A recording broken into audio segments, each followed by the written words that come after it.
Leading off will be number 7, Mark Belanger, the shortstop. Belanger leading off. Number 6, Paul Blair will be in center field. Blair batting second. Number 3, Bobby Gritch at second base. Gritch batting third. Number 12, Tommy Davis, the designated hitter. Davis batting cleanup. Number 25, Don Baylor in left field. Baylor batting fifth. Number 5, Brooks Robinson at third base. Robinson batting sixth. Number 32 is Earl Williams. He'll be at first base. Williams batting seventh. Number 24, Enos Cabell in right field. Cabell batting eighth. And number 8, Andy Etchebarren, the catcher. Etchebarren batting ninth. And so you can see that the Orioles today are going with an all right-handed batting lineup against lefty Ken Holtzman. Pitching for Baltimore, Dave McNally, catching Andy Etchebarren. And for the Oakland A's, they contain supplies to help the terrorists leave the country. In northwest Colombia, a landslide buried parts of the town of North. In center field, North will bat second. Number 6, Sal Bando at third base. Bando batting third. Number 9, Reggie Jackson will be the designated hitter. Jackson batting cleanup. He suffered a pulled hamstring a couple of weeks before the end of the season and aggravated it yesterday and will not be in right field. Jackson, the designated hitter. Number 26, Joe Rudy in left field. Rudy batting fifth. Number 18, Gene Tennant at first base. Tennant batting sixth. Number 15, Quadell Washington in right field. He's the left-handed batter. Quadell Washington batting seventh. Number 10, Ray Fosse, the catcher. Fosse batting eighth. And number 1, Dick Green at second base. Green batting ninth. Ken Holtzman, who was 19 and 17 on the year pitching, and Fosse catching for the Oakland A's. And we'll have more pregame activity in just 1 minute.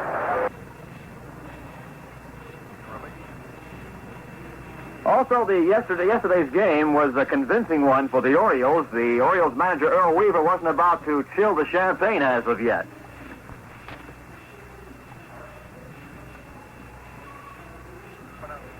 All it means is that we have to win 2. They still have to win 3. We won the first game last year, so we're not going to let this fool us.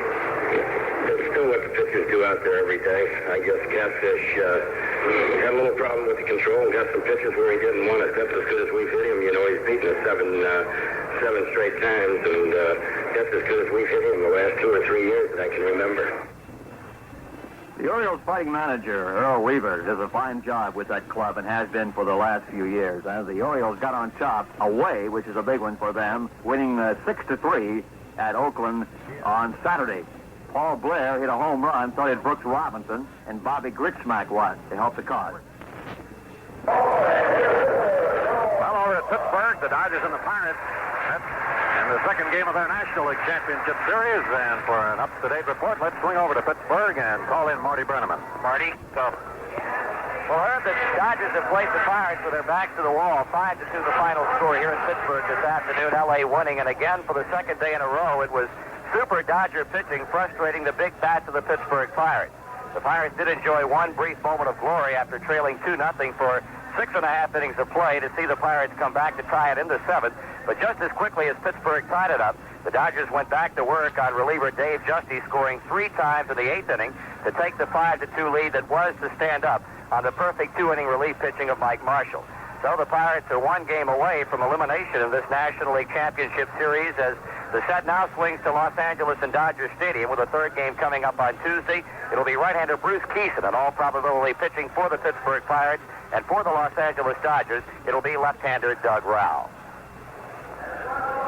Well, thank you, Marty. And right now on the field, we have the retired president, now the chairman of the board of the American League. We're going to have the presentation for the Distinguished Service Award for the past year, and the award will go to Al Kaline of the Detroit Tigers, who this year became the 12th player in Major League history to collect 3,000 hits.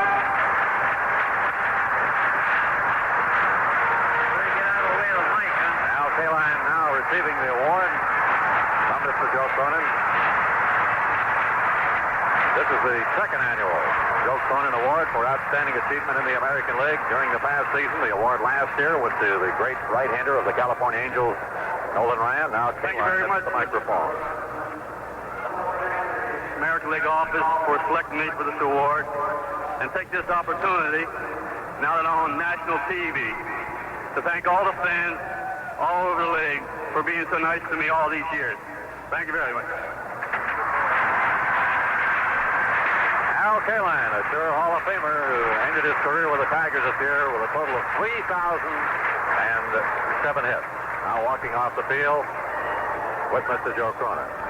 Well, we've had the exchange of the lineup cards with the umpires. Sal Bando, the team captain, came out for Oakland, and George Stoller, one of the coaches for Baltimore, came out. The umpiring crew today calling the balls and strikes. Jerry Newdecker. Umpiring at first base will be Russ Getz. At second base, Dave Phillips. And at third base, Marty Springstead.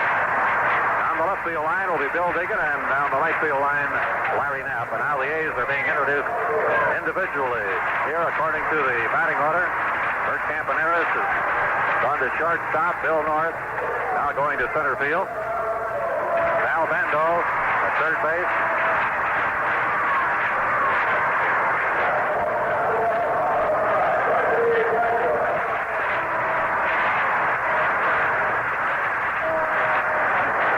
Introducing the A's individually. We have a brief pause in the action here at the Coliseum, so let's relax a moment for this. Let's check some of the professional football scores that are going on, and some are over now. The Atlanta Falcons defeated the New York Giants by a score of 14-7. A third period score, New England leads Baltimore 35-3. Third period score, Oakland 37, Cleveland 17. At one time in that game, Cleveland led 14-0 over the Oakland Raiders. They came roaring back after intermission. Final score, or rather a first period score, Buffalo 13, Green Bay nothing. Halftime, Chicago leads New Orleans 17-7. A halftime score, Houston leading Pittsburgh. Pittsburgh heavily favored. They lead the Steelers at halftime.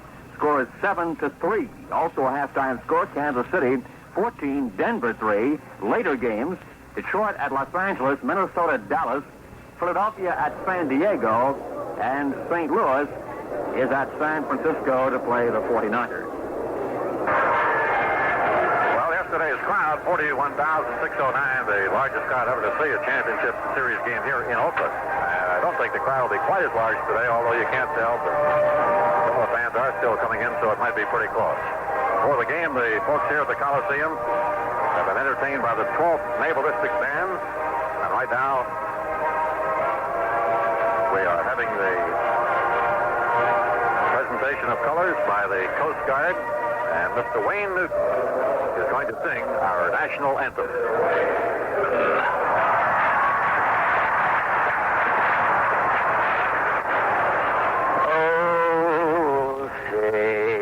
Can you see by the dawn's early light what so proudly we hailed at the twilight's last gleaming, whose broad stripes and bright stars through the perilous night, o'er the ramparts we watched were so gallantly streaming, and the rockets' red glare, the bombs bursting in air, gave proof through the night that our flag was still there. Oh, say does that star-spangled banner yet wave o'er the land of the free and the home of the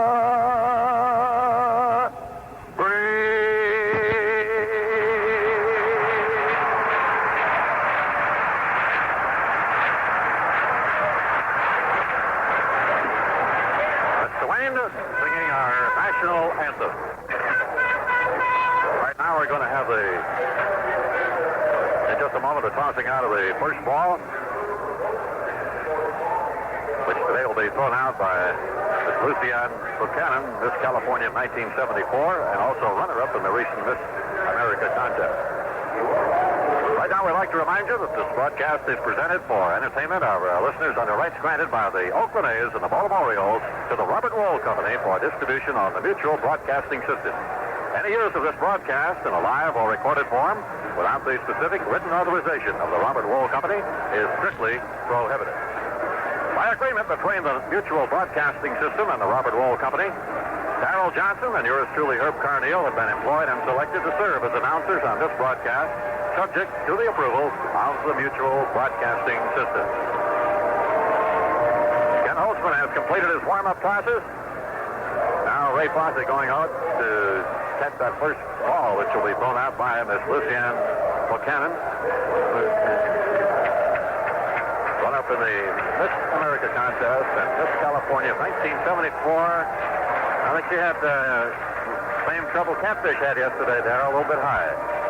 I'll tell you one thing. I caught for quite a few years, Herb. I never caught anybody that looked like that.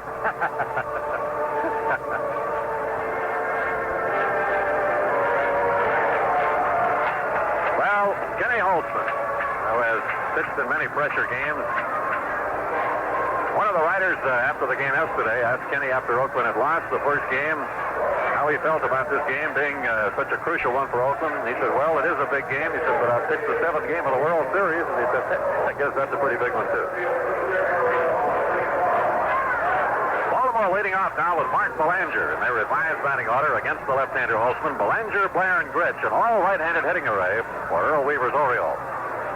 Incidentally, Baltimore has never lost the first game in a championship series. They've been in it 5 times, and they have always won the first game.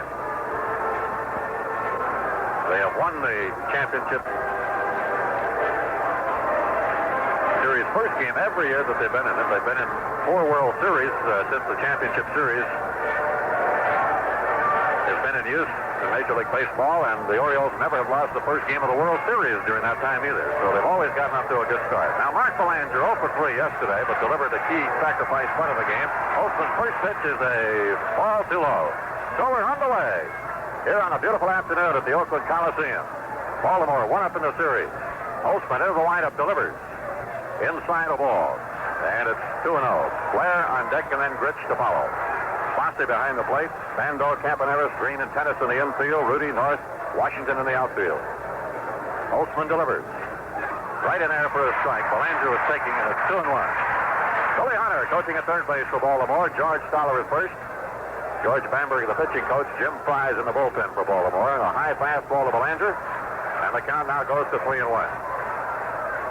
Kenny Holtzman, winner of 19, was not overly effective against Baltimore this year. He only won 1 game and lost 3 against the Orioles. Gets the fastball over the inside corner. Now he's got a full count to Belanger. 3 balls, 2 strikes.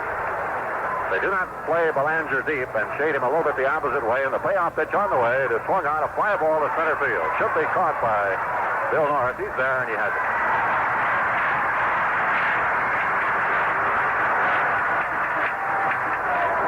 Belanger flies to center. 1 gone, and here's Paul Blair, the center fielder, who got Baltimore off and running yesterday with a home run off Catfish Hunter for the first run of the game. Blair also had another hit in the game and drove in 2 runs. 1 gone and nobody on. Lifetime against Baltimore, Holtzman is 3-5. Pitches high and outside a ball.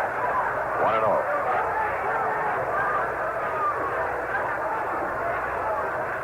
Here's the windup by the left-hander. The pitch inside and low, and it's ball 2. 2-0 now to Paul Blair.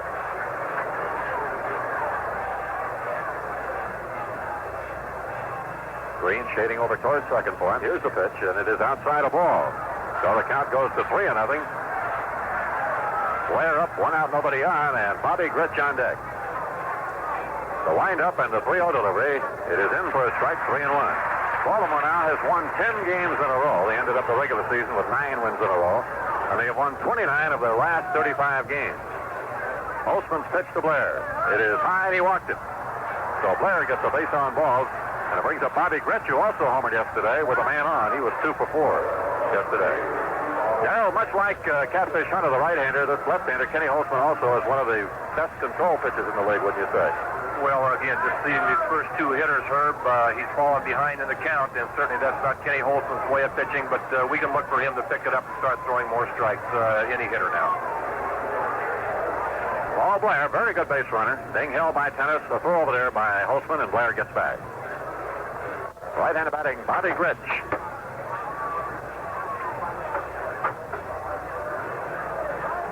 Blair gets a good lead at first. And the pitch on the way. Inside at the letters, the ball to Gretsch. He had to lean away from it. 1 ball and no strike. Kenny Holtzman hasn't gotten into his good rhythm so far in this first inning. He fell behind on Belanger, then walked Blair. Now the 1-0 delivered to Gretsch. And it's a strike on the outside corner. 1-1 now with Tommy Davis on deck for Baltimore.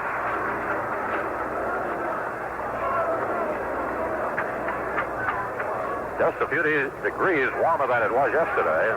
Again, we have no wind factor here at the Coliseum, but a very bright sky. Now the pitch from Holtzman. Fastball right in swinging. 1 ball and 2 strikes to count.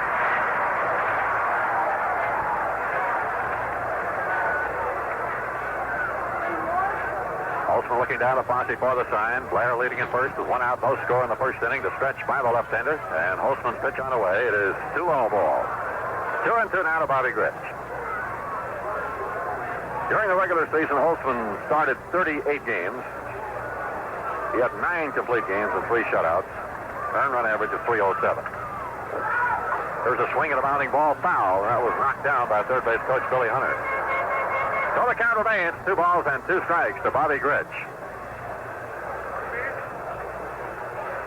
Bobby did kind of an about face with Baltimore this year. Last year he made only 5 errors at second base. This year he made 20, but he really upped his run production. Hit 19 homers, knocked in 82 runs this year. There goes Blair. The pitch is swung on and missed. Fosse's throw is there, and it's there.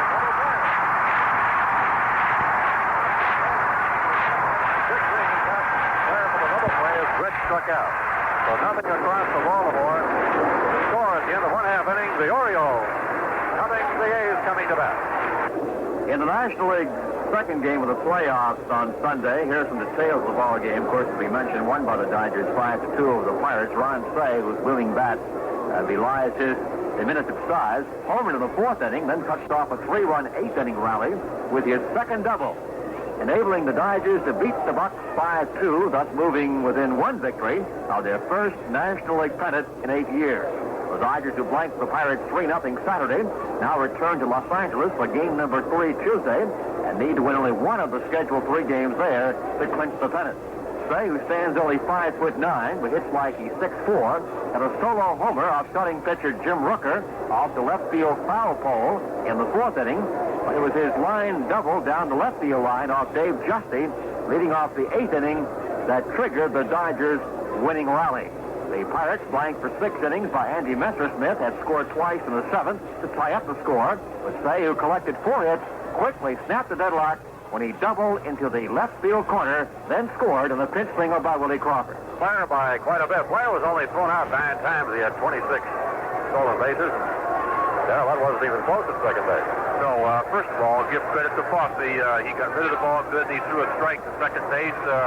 I didn't think Paul Blair got as good a jump as you could, but on a 3-2 count, you, as the base runner, make sure that you're never picked off, because actually it's not a steal, but it's a hit-and-run operation with a 3-2 count. If it's ball 4, certainly both runners would have been on base. Again, I didn't think he got quite the jump he could have, but give credit to the catcher because he made an excellent throw. Bert Campaneris leading off against Dave McNally, who was 16-10. He finished strong, winning 8 of his last 10 decisions. The first pitch is high and tight to Campaneris, ball 1. Campaneris, who drove in all 3 Oakland runs yesterday, he was 3 for 4, plus the sacrifice fly. And the pitch on the way, and it's a fastball high. So McNally's behind now, 2-0. Andy Etchebarren, veteran Baltimore receiver behind the plate.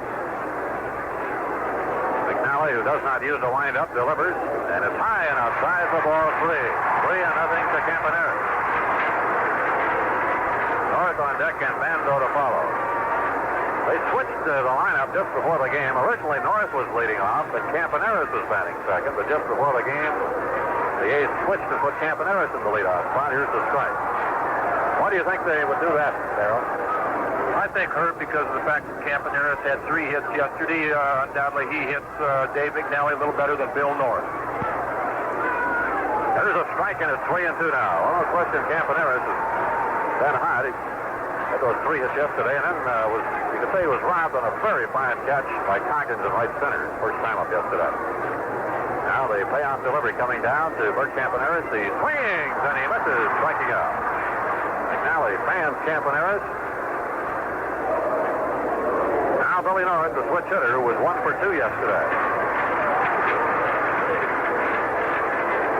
Robinson at third for Baltimore. Belanger at short. Rich at second. Williams at first. Don Baylor, Paul Blair, and Enos Cabell in the outfield from left to right. No score. Last of the first inning. McNally kicks and throws. Swing and a miss. 0-1 to Bill Norris. McNally lifetime is 12-12 against the Oakland A's. He won his only decision against the A's this year. 10 on the air. Here's the pitch. And a change on the outside corner. All strikes to Bill Norris. So after getting behind the Campaneris 3-0 out, McNally has been firing strikes. 0-2 to Norris with Bando on deck.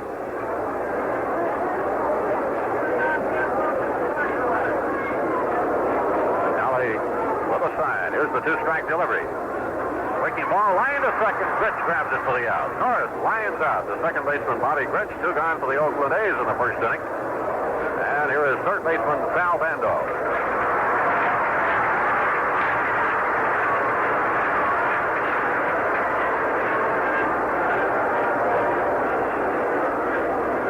Of the big 4 RBI men for Oakland, Bando, Jackson, Rudy, and Tennis, Bando was the only one to get a hit yesterday. His was just a little looper that dropped into left field. Pitch inside to him for a ball. 1-0. Jerry Adair coaching at first for Oakland. Bobby Winkles at third. Westbrook is the pitching coach. Bobby Hoffman, the other coach in the Almanac. Breaking ball inside to Bando. Oh, McNally now behind Bando. 2 balls and no strikes. Outfield sand deep to the left. Rich, the second baseman, way over towards second, back at the rim of the outfield grass, and the 2-0 delivery is a strike on the inside corner.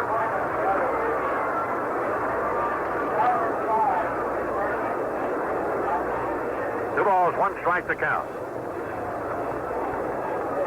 And McNally's 2-1 delivery to him. Fastball had him swinging. 2 balls and 2 strikes to count.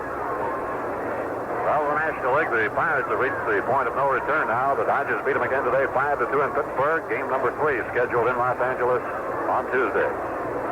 McNally delivers. A change, and it's low for the ball. 3 balls and 2 strikes now to Sal Bando. 2 down. Nobody on in the last half of the first inning. Baltimore nothing, Oakland nothing.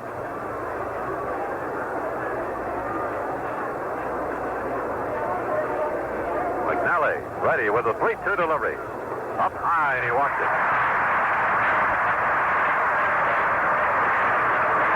So Bando becomes the base runner for Oakland with 2 out, and Reggie Jackson coming up. Reggie was hitless in 4 at-bats yesterday.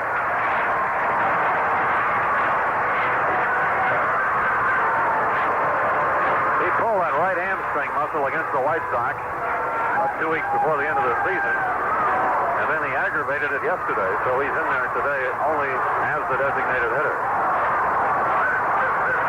With Cordell Washington playing in right field.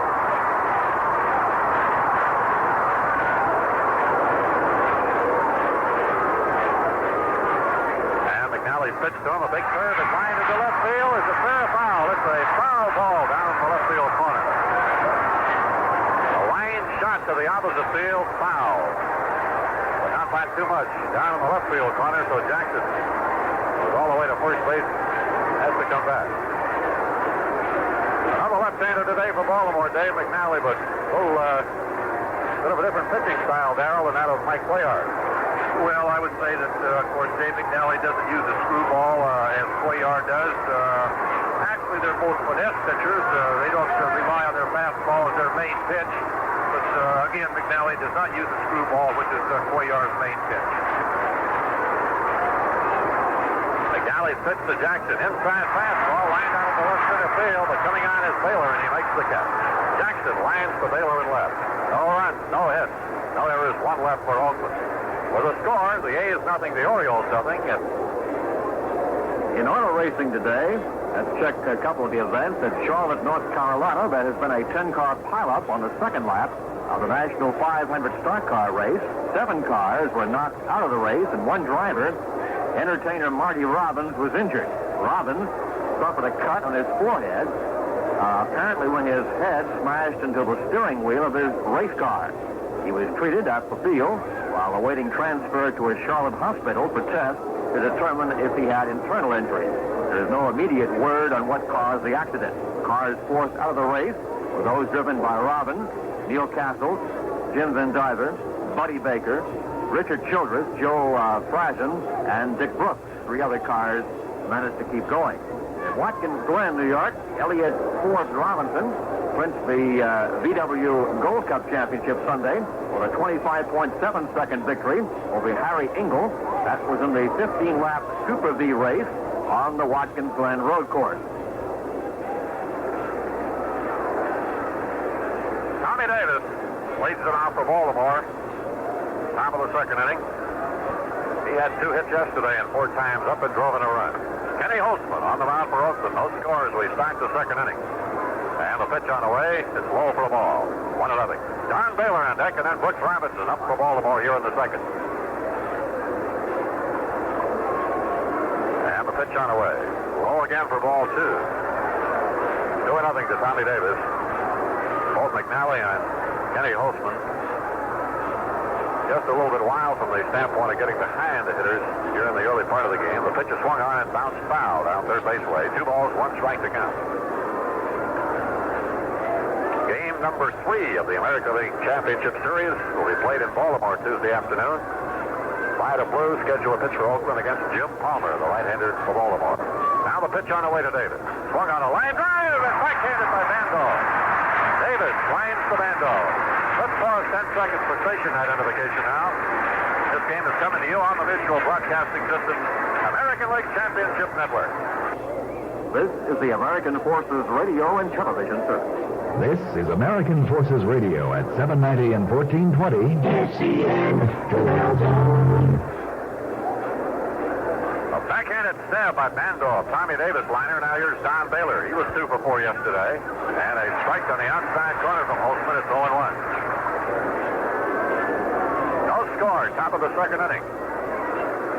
All right-handed batting lineup for Baltimore against Holtzman. A breaking ball, high fly, left center, fairly deep. Back goes North. And now North reaches up and makes the catch at the edge of the track in front of the 375 sign. Rudy was also over there, but North, the center fielder, made a running one-handed catch.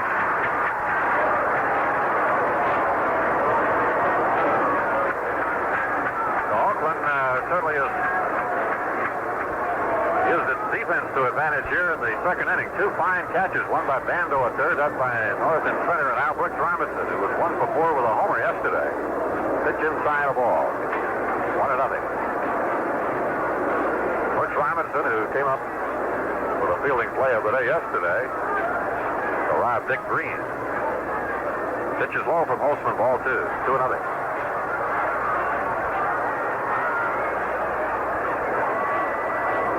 Left-hander delivers. It is high for the ball.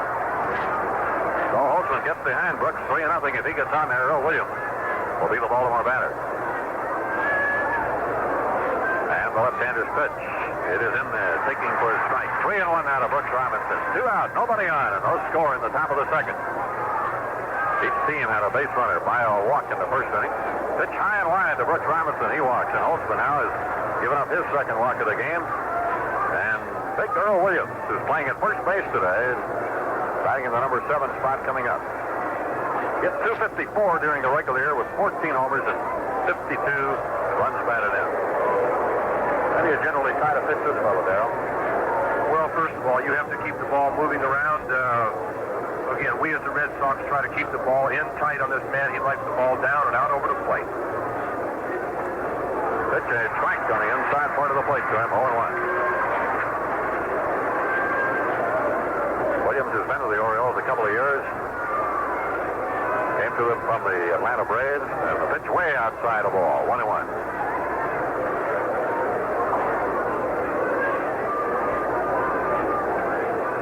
Earl Williams,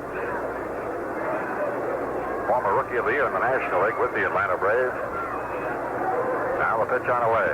And a swing, and a foul ball, I think. The ball hit the plate umpire. Jerry Neudecker, he's hopping around. And now Dick Green is pushing Brooks Robinson back to first. Robinson just went on down to second as if nobody had called a foul ball. That's what we were waiting for, too. Williams swung at the pitch, but you actually couldn't tell, and I didn't see a sign the ball hit the plate umpire, Jerry Neudecker. Brooks Robinson went to second, and Dick Green went over and gave him a friendly shove back towards first. I think your umpire behind home plate was hurting just a little bit and didn't give a call on the play, but it was a foul ball. And I think Green and Brooks were just playing games out there around second base. Can't blame Brooks for trying, but Green wasn't going to let him get away with it. Here's the pitch to Williams. And it is a breaking ball low. 2-2 the count now to Earl Williams. Brooks Robinson on first with 2 out. Tennis not holding with him. Playing Williams deep towards left. The pitch on the way. Chain swung on, slipped on the ground to Green at second. He's up with it over to Tennis, and they get Williams. 4-3 to play. No runs, no hits, no errors, 1 left on. The score at the end of 1.5 innings is the Orioles nothing, the A's nothing. Going back to Saturday's first game in the American League playoffs, in case you didn't get details of that, I know you by now know that the Orioles have taken a 1-0 lead in that final junior circuit series. But the Oakland A's put their best pitcher, Jim Catfish Hunter, on the mound against the Orioles on Saturday. The Birds immediately jumped on Hunter in the very first inning, never let up. The final score 6-3, giving Baltimore that first victory in the series. The Orioles' Paul Blair homered in the opening frame for the game's first run, and veteran Brooks Robinson homered to lead off the fifth. Bobby Grich smashed a 2-run homer to wrap up the Orioles' 4-run outburst in the fifth and knock 25-game winner Hunter out of the contest. Orioles left-hander Mike Cuellar pitched a steady game, an unspectacular one, giving up 7 hits in the first 8 frames. Reliever Ross Grimsley then came on from the bullpen in the final stanza when Cuellar gave up base hits to the first 2 Oakland batters. Grimsley retired the next 3 batters to close out the game, giving up 1 run to the Dodgers in the sacrifice fly. Oakland's Bert Campaneris had 3 of the hits off Cuellar. Now as we head to the last half of the second inning, it'll be Joe Rudy, Gene Tennis, and Cordell Washington coming up for the Oakland A's. That's your Baron's peg down to Bobby Grich. And Joe Rudy, who was hitless in 4 at-bats yesterday, will lead it off.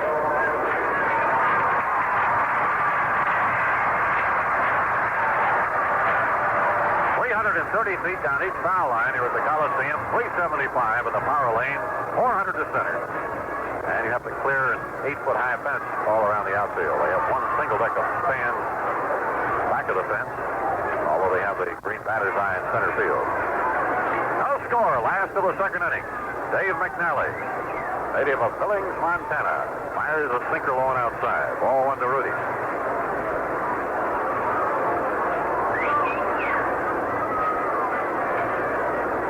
Stretch in his career, McNally 4 years in a row, won 20 or more games for Baltimore, starting back in 1968.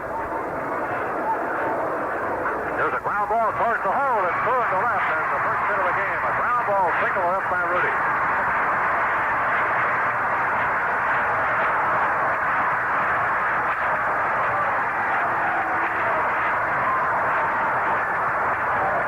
Joe Rudy on with a leadoff single, and here is Gene Tennis.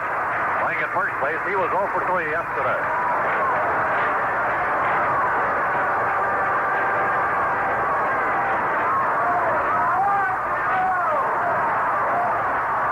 Now the stretch by McNally. A look over to first base, and the left-hander's pitch. Curve, and it's the strike call. 0-1 to Tennis. Cordell Washington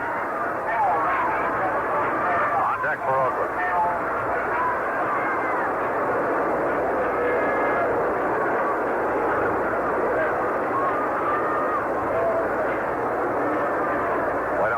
Tuducker looking at the baseball. Gives it back to Andy Etchebarren. Rudy aboard at first base with nobody out. Gene Tennis at the plate. Williams holding with the runner. Britt shading towards second base. And the pitch on the way to Tennis. A breaking ball, and he fouls it back. So McNally quickly ahead of Tennis. No balls and 2 strikes.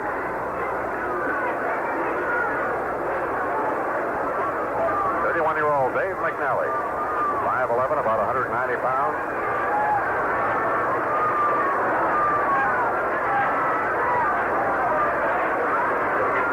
And the pitch on the way. Fastball on the inside corner, and he got Tennis looking. I think he might have crossed him up on that one, Darryl. I think Gene was looking for that ball that David is throwing him, that breaking stuff out over the plate. In the words of some of your professional players, he got in his kitten with that one, Herb.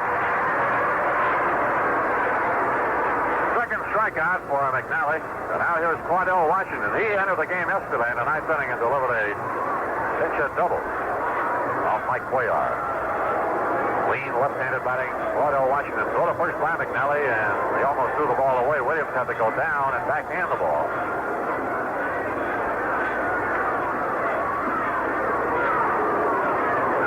Going to the rising bag. Joe Rudy on first with 1 out. There's no score in the game. Last of the second inning. Here's the stretch by McNally. His pitch on the way. High for a ball. 1-0 to Washington. Now on deck for Oakland is catcher Ray Fosse. And Etchebarren now wants to go out and have a word with Dave McNally. Rudy on first base. Joe didn't run very much for the A's. He only had a couple of stolen bases in 1974, although the A's as a team had 164, and Baltimore wasn't too far behind. They had 144. Williams holding with Rudy. He doesn't get much of a lead. The pitch is a rough one that takes strike. Looking ball off the outside part of the plate to Washington, and it's 1 ball and 1 strike now. Robinson charging in from third base. Like Washington might drop it down that way. They play Washington the opposite way in the outfield, although his double hit off Cuellar's big curveball yesterday was to right field. Now the stretch by McNally. A look over to first base and the pitch on the way. Fastball strike called again. He got around as if he might bunt and took the pitch. Didn't like the call, but now it's 1 ball and 2 strikes. And now Bobby Winkles, the third base coach, wants to get something straightened out, I guess, with Claudel. Well, I think that they're just finding out of what the signs. Claudel looked like that he was more or less squaring around, attempting to bunt, and I doubt very much if Alvin Dark wants that at this time. 1 ball, 2 strikes to count.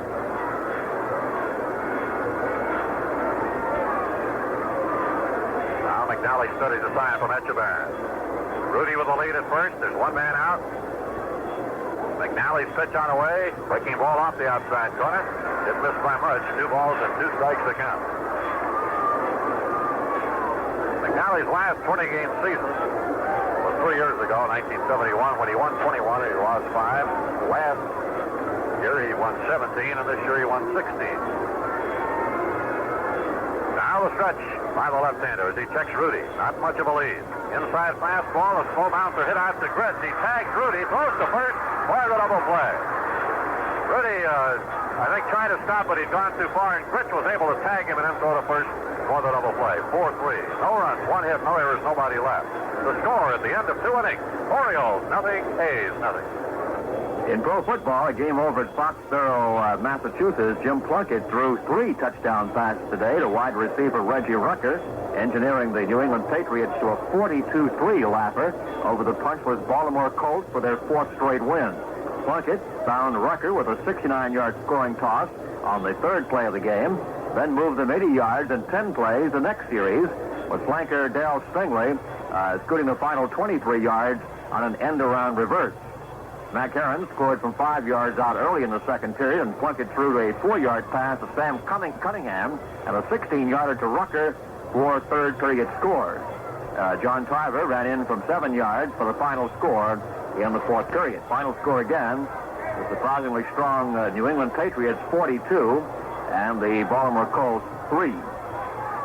Other games, third period now. Kansas City leads Denver 14-10, but Denver has scored a touchdown in the final stanza. The Broncos now lead the Chiefs 17-14.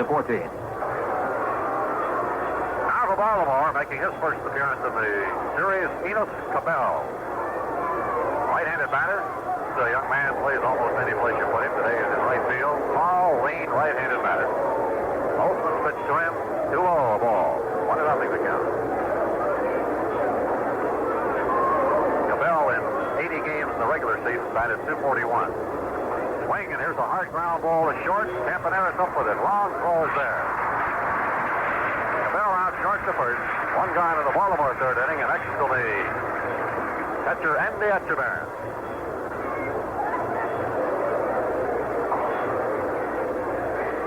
Etchebarren batted .222 in 62 ball games this year. Had a couple of home runs.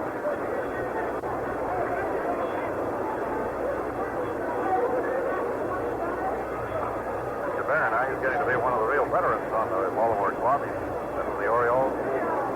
First full year was 1966. That was the year Baltimore won the American League pennant. And then went on to knock off the Dodgers 4 in a row. Pitches low for a ball. Etchebarren, 1 ball, no strike. The year in 1965 for Andy Etchebarren caught for me at Rochester, New York in the International League with a fine young catcher. Here's the pitch to him, and a swing and a foul. Beaten down and back, 1 ball, 1 strike. I'll say one thing, he's really been in some pressure situations in his career. Just what you spoke about, going up there as a rookie and catching all 4 games in the World Series with Baltimore beating the Dodgers 4 in a row is a pretty good mark for a young man starting out his career in the big league. Holtzman's pitch to him off the outside corner. A ball, and it's 2-1. Andy now 31 years old. He is a native of California. Right-handed batter, fairly well spread out. The pitch to him is outside the ball. Now Holtzman has run the count to 3-1 to Etchebarren with 1 out and nobody on. No score in the top of the third inning. Mark Belanger, the on-deck batter.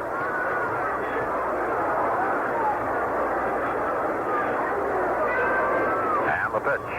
Swing, line drive into left center. A solid base hit. Rudy up for the ball. Etchebarren with a turn and holds on. Etchebarren lined it over Campaneris, who leaked time with no chance to get the ball. And there is hit number 1 for Baltimore. Andy Etchebarren on. With 1 out and Mark Belanger coming up. He's flied to center of the first inning.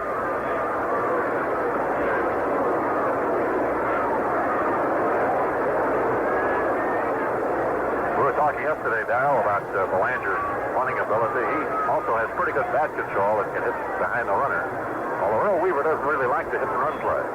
Pitch is low for a ball. Well, I think that with this particular situation that you can look for Mark. Of course, he did it on the first pitch. You can look for him to push or drag or try to hit the ball behind Andy down there. I doubt if they play hit and run. I think he'll just be trying to move the ball in behind Andy. There's a drive hit into left center field. North going back. He reaches out and makes the catch. Ball holds the ball. Etchebarren back to first. A great catch by Bill North in left center field.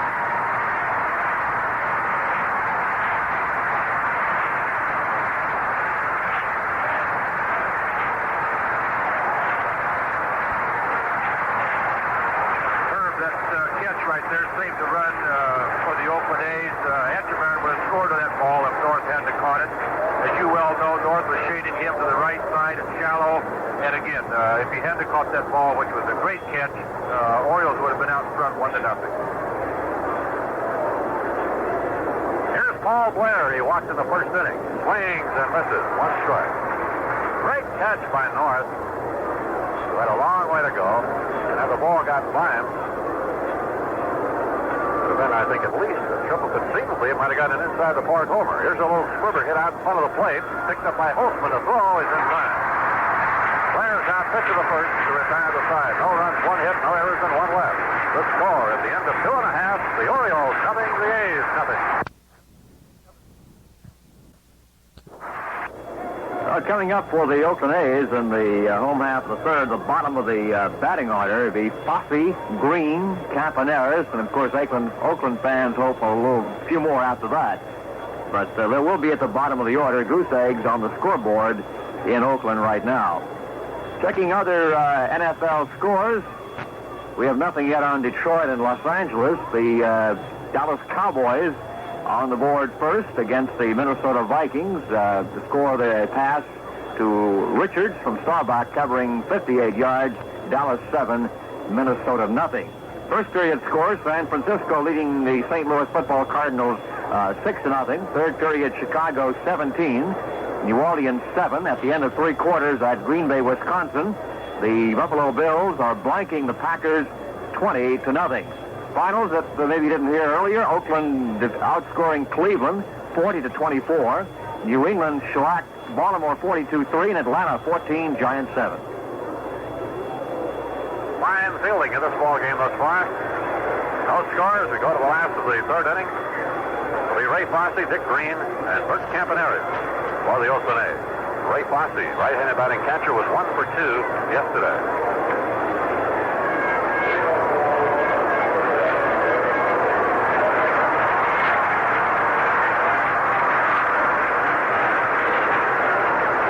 McNally has given up just the ground ball hit by Joe Rudy in the first two innings. He's walked one and he has struck out 2.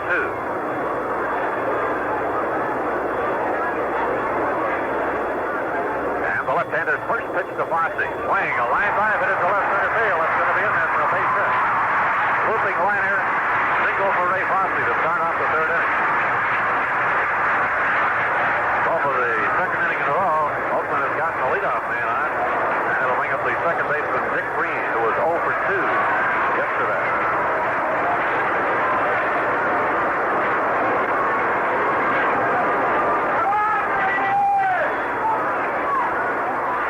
Williams holding with Fosse. What's Robinson at third? A step on the infield grass. Stretch by McNally, and the throw over to first base just tosses it over there to Williams. Fosse steps back on the bag. No score between the world champion Oakland A's, this year's Eastern Division champs, the Baltimore Orioles. Last of the third inning. Here's the stretch by McNally, and he delivers. Green around the bunt, takes the strike. Robinson charging in from third base. 0-1 now to Dick Green, who again steps out to check with Bobby Winkles, coaching down at third base. Hook Campaneris on deck, and then Bill Norris is due up.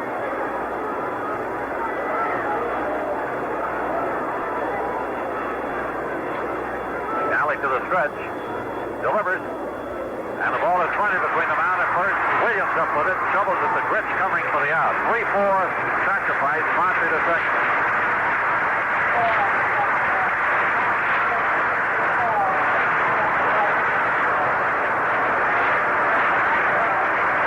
Dick Green finding Ray Fosse over to second. So for the first time in the game now, Oakland has advanced the run of the on first, and Campaneris up. He struck out in the first inning.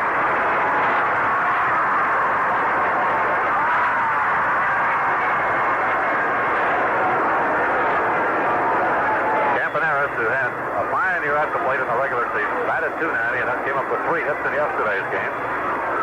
With a chance to knock in the first run of the game, takes a strike from McNally. 0-1.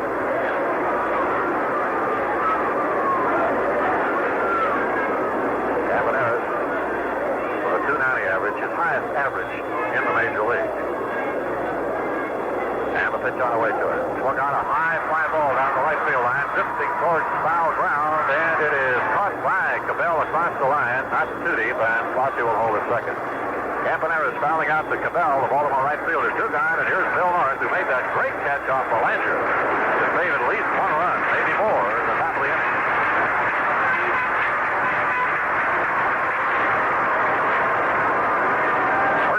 Today, North lined out to the second baseman, Bobby Gritch. North batting right-handed. In the regular season, North batted .260 left-handed, .259 right-handed. His average for the year was .260. Led the league in stolen bases. A very high pitch from McNally. Ball went up over his head. Ball 1. North with 54 stolen bases. Attempts in the regular season. In the last 2 years, he's had 107 stolen bases. That's more than any other player in the American League. Now the stretch by McNally. Fosse leading at second. And North asks for time and is granted.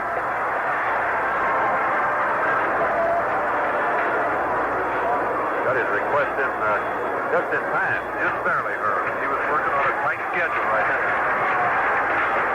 It is not mandatory that the umpire grant a timeout, but all the time they will do that if the batter requests it. But North almost was a little bit late that time. Here's the pitch. He's swinging a miss with a fastball away from him. 1 ball and 1 strike to count.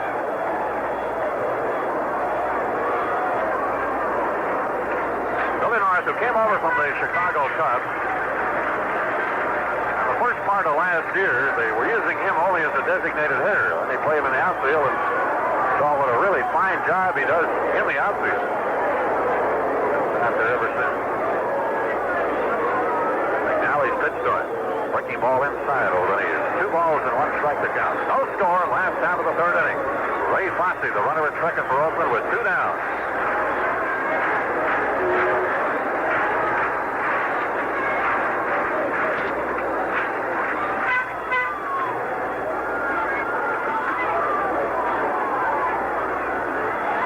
Now the stretch by McNally. Fosse, not a big lead at second. And the pitch. Up high, a ball. 3 and 1 out of North. If he gets on there, Sal Bando will be up. And that's a situation I'm sure McNally doesn't want to get into. With 2 men on and Bando, a great clutch hitter at the plate. Now the stretch as he checks Fosse back at second base. The 3-1 delivery on the way. Breaking ball hit up in the air. Shallow right field. Gritch going out. Bobby Gritch, the second baseman, takes it for the out. No run for Oakland. 1 hit, no errors. They leave 1. So with a score, the Orioles nothing, the A's nothing at the end of 3 innings. There were more upsets on the college football scene Saturday. 5th-ranked Texas A&M was down by Kansas 28-10. Kansas rolled to 3 second-half touchdowns for that victory, and that wasn't the only surprise. 14th-ranked Illinois fell to California 31-14, and 17th-ranked Pittsburgh took a 45-29 thumping from North Carolina. Penn State came from behind to down tough Army 21-14. Number 1 team in the Associated Press college football poll is Ohio State, and the Buckeyes 13-10 are remaining number 1. They battered Washington State 42-7. Elsewhere, second-ranked Oklahoma scored 42 points in the first half to beat Wake Forest 63-0. Third-ranked Alabama bounced from behind to catch Ole Miss 35-21. Fourth-ranked Michigan used a pair of touchdowns inside of the 1-minute mark by quarterback Dennis Franklin to beat Stanford 27-16. Sixth-ranked Nebraska romped over Minnesota 54-0. Seventh-ranked Notre Dame bounced back from last week's loss to Purdue, defeated Michigan State 19-14. We'll check other scores later on. Well, at the end of 3 innings here at the Oakland Coliseum, Baltimore no runs, 1 hit, no errors. Oakland no runs, 2 hits, and no errors. Beautiful afternoon here at the Oakland Coliseum. This is Herb Carneal along with Red Sox manager Darrell Johnson. Leading off is Bobby Gritch, Baltimore second baseman. He struck out in the first inning. On the play, Blair was doubled, trying to steal second. There's a strike to him, 0-1. Tommy Davis on deck, Don Baylor to follow. 1 hit off Kenny Holtzman. He's given up a couple of bases on balls, struck out 1.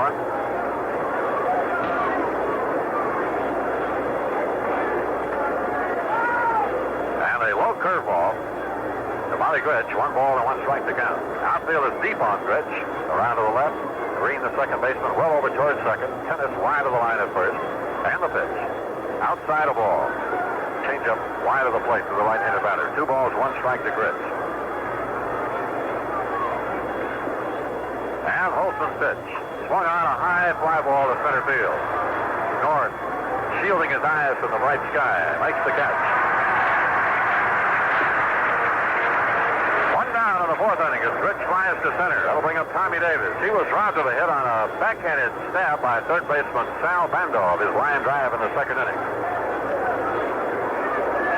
Veteran Tommy Davis.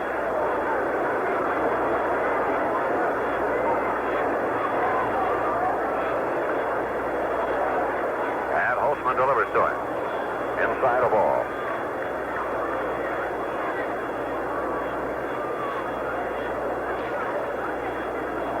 And the pitch. It's low for the ball, 2-0.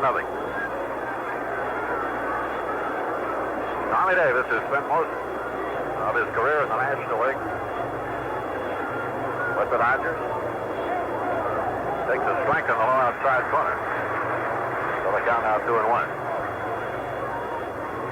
Tommy with the Dodgers from 1959 until he went with the Mets in 1967. Bounced around quite a bit since then. Takes on the outside corner from Holtzman to even it up at 2 balls and 2 strikes. This is his 3rd year with Baltimore.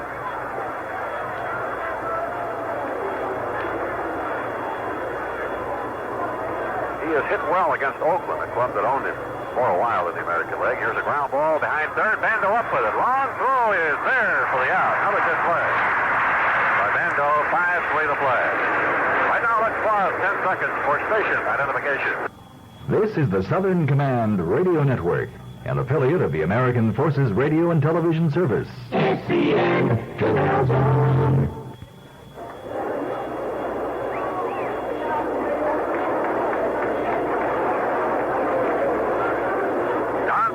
Takes a strike on the inside part of the play.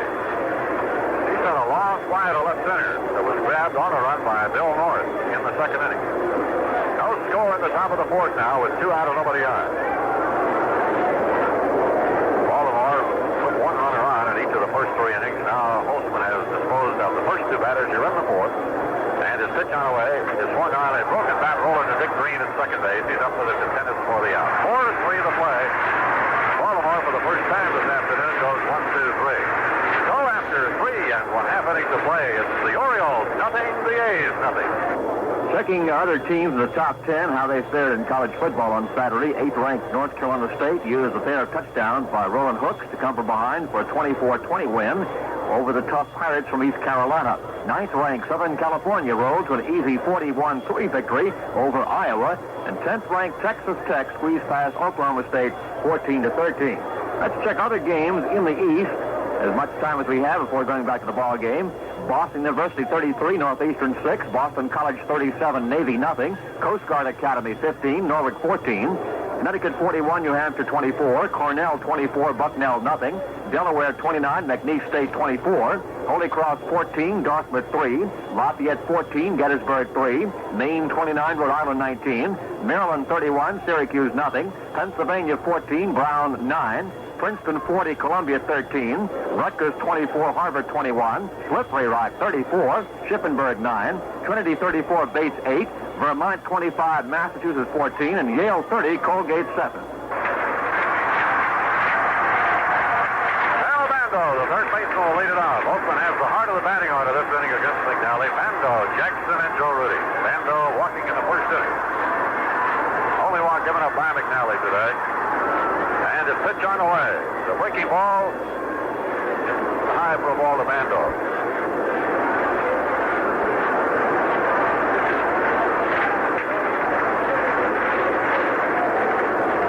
And the pitch on the way. Outside the ball. 2-0 to count.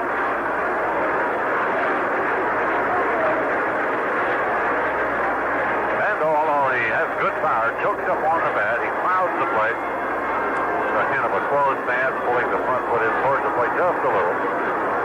Baltimore playing him deeper out of the left, and McNally's pitch to him.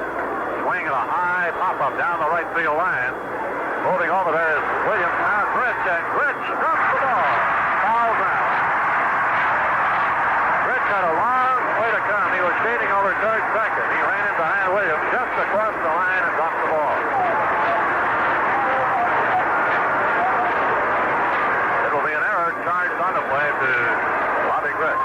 Herb, if you'll take a look at that sun, you'll see that when Gritch looked up to take that play, that he was looking directly into the sun, and I'm sure that that had a great deal to do with the reason that he dropped that ball. It was a good effort by Gritch. He's playing only 4 or 5 steps to the right of second. And the pitch on the way to Bando is high for a ball. So the count now is 3-1. That is the first error in this championship series between the Orioles and the A's. McNally's pitch. Swung on, long drive to left field. Taylor at the wall. It is a home run over the left field wall.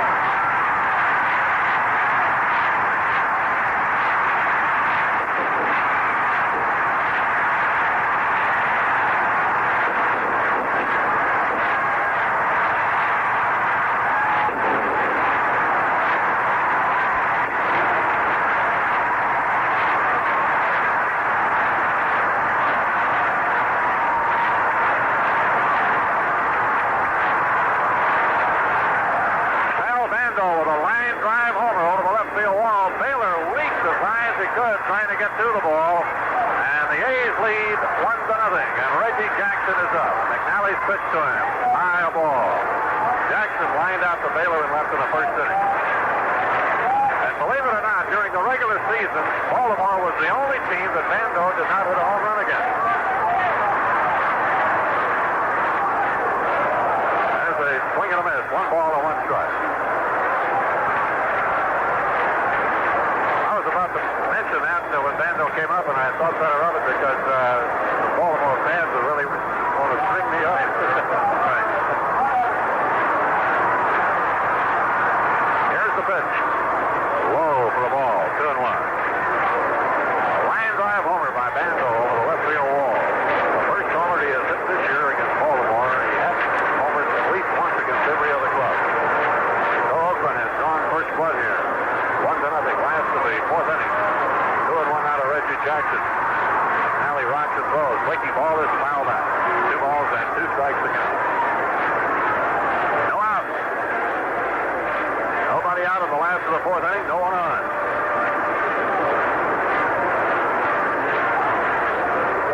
During the regular season, McNally gave up just 19 homers in 259 innings.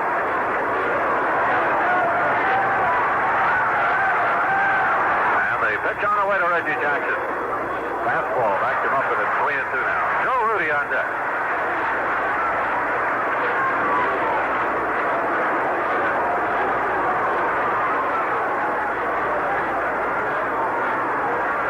Left-handed batting, Reggie Jackson.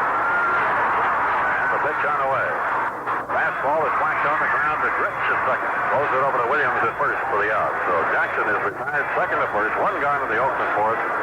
Joe Rudy, who hit a ground ball single to left in the second inning, coming up.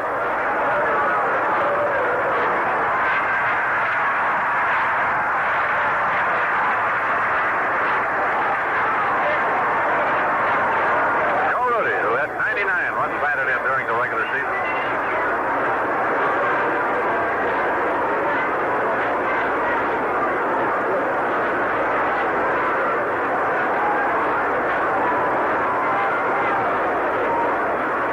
Pitch. Sinker low, ball. 1-0 to Rudy with Gene Tennis now on deck. Oakland leading 1-0 on a homer by Sal Bando.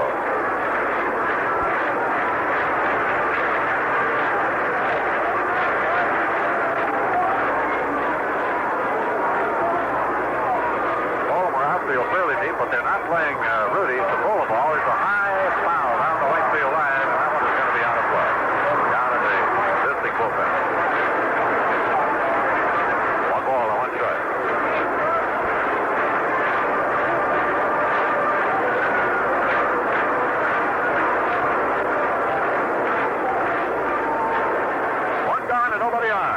Half of the 4th inning. Game number 3 will be Tuesday afternoon, 2 o'clock Eastern time. 2 o'clock Eastern time from Memorial Stadium in Baltimore, where left-hander Vida Blue is scheduled to pitch against right-hander Jim Palmer, who, as most of you know, I'm sure, was out for almost 2 months this year with a sore arm.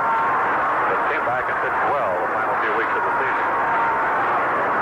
Now McNally delivers to Rudy. It's high for a ball. Count of 2-1 to Joe Rudy.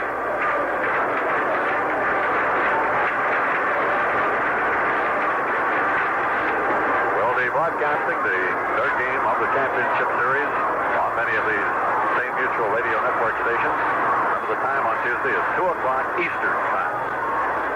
Fastball lined out to Grits. He knocks the ball down. The covers goes to Williams and out at first. Rudy with a line drive that was knocked down by Grits, and he throws out Rudy for the second out. Gene Tennis coming up. The 3rd call strike in the second inning.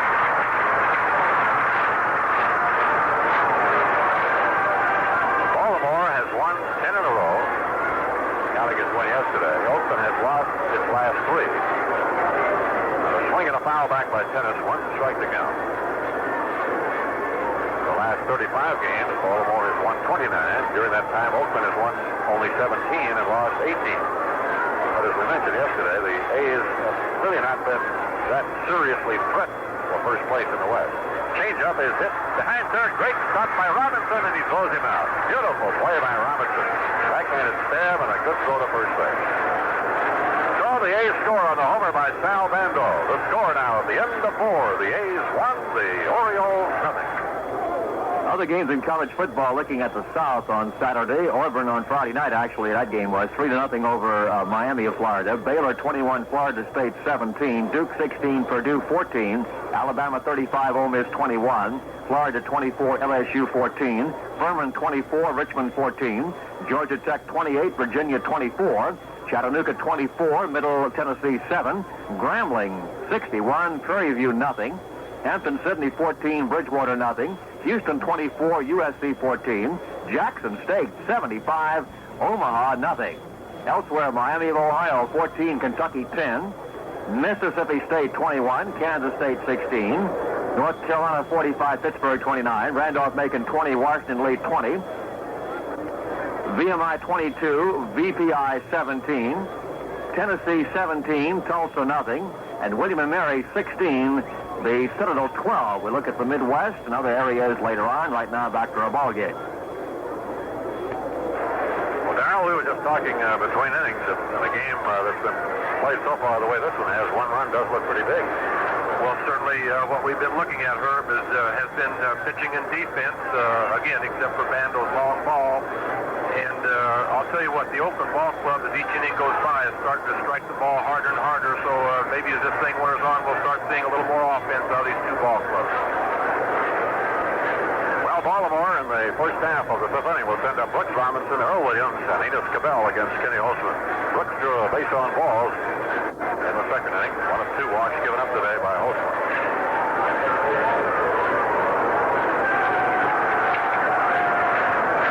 Who had been with the Cubs from 1965 until after the 71 season when he was traded by the Cubs here to Oakland. Won 19 games 2 years ago, won 21 last year, and 19 this year. Now the left-handers pitch to Brooks Robinson, and it's ball for a ball, 1-0.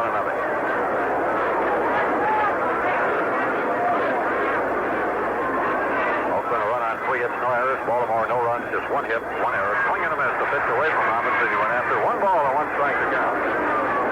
Andy Etchebarn's line drive single in the third inning with 1 out, the only hit that the Orioles have off Holtzman thus far. And the pitch. Swinging a bouncing ball towards short. Up with the Campaneris. The fake to Tennis. Pulls him off. And he tags Robinson out. Robinson tried to go inside of him with a slide, but Tennis was able to tag him out.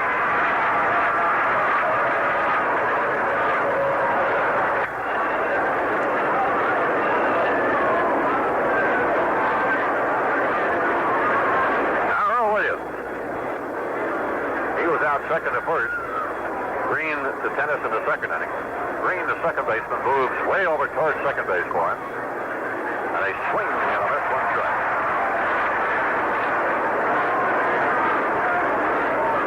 Gene Tennis and Earl Williams playing first base. Two fellows have done a lot of catching in their time, but have adjusted to the duties of first base. And here's a foul chopped off to the left of the plate by Williams. No balls and 2 strikes to count. Oakland leading 1-0 in the first half of the fifth inning on Sal Bando's line drive home run. Baltimore has put 3 runners on, but thus far no one has advanced beyond first base. Swing and a foul back. Count remains 2 strikes to Earl Williams. Holtzman has walked 2 and he has struck out 1. Outfield deep to the left on Williams, stands deep in the box. And the pitch to it. Breaking ball low. 1 ball, 2 strikes.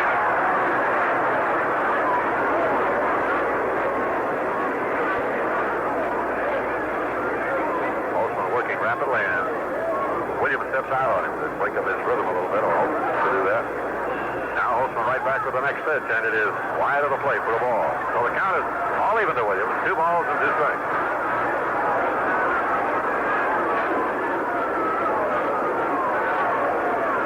Pitch on the way.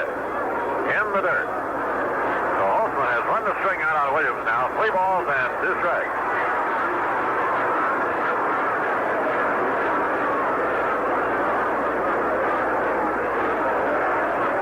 Holtzman over the head. Kicks and throws. Breaking ball swung on. Bounced to Bando near the bag at third. The fake to first is high. And Tennis off the bag. Comes back on it just in time.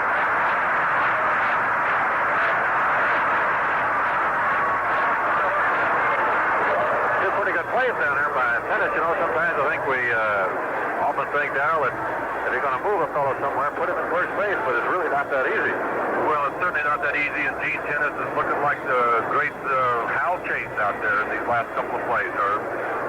Two good ones by Tennis on throws that have pulled him off the bag. The first pitch to Cabell is low ball. Cabell outshot the first and the third inning. He was able to tag Butch Robinson. Tennis was trying to slide inside of him, and that time he had to go high in the air to take Bando's throw and get back on the bag. With a breaking ball strike to Cabell. I don't think that they want to test Gene down there too many times during the course of this ball game. And a foul bounced off to the left. 1-2.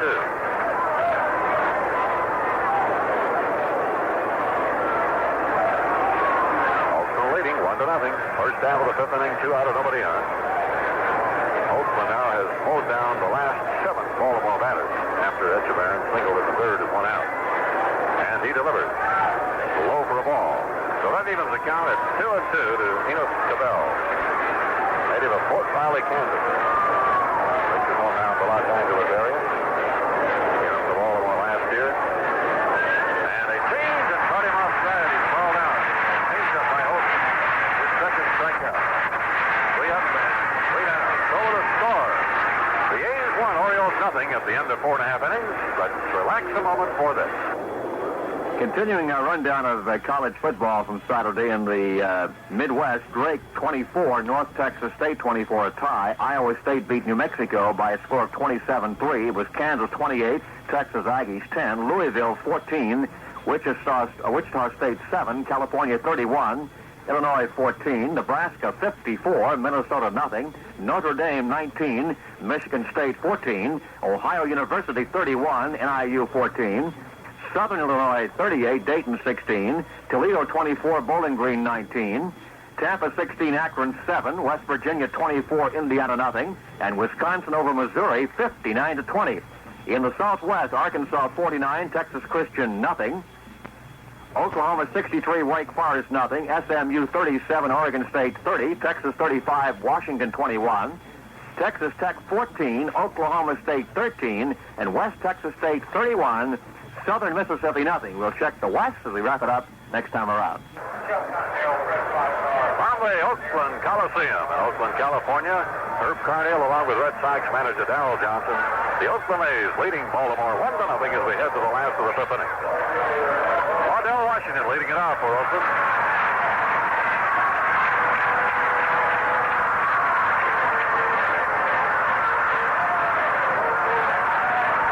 Into a double play. Gritch, the second baseman, to Williams at first in the second inning. Left-handed batting, Waddell Washington. Fastball, he whacks it foul on the third base side.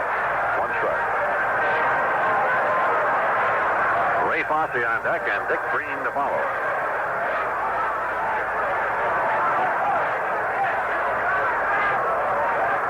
McNally's pitch on the way. Breaking ball outside. 1-1 to Washington. McNally has given up 3 hits. He has walked 1 and struck out 2. And his pitch. Breaking ball swung on a ground ball into center of base hit. Trying to fight it down, but couldn't get to it.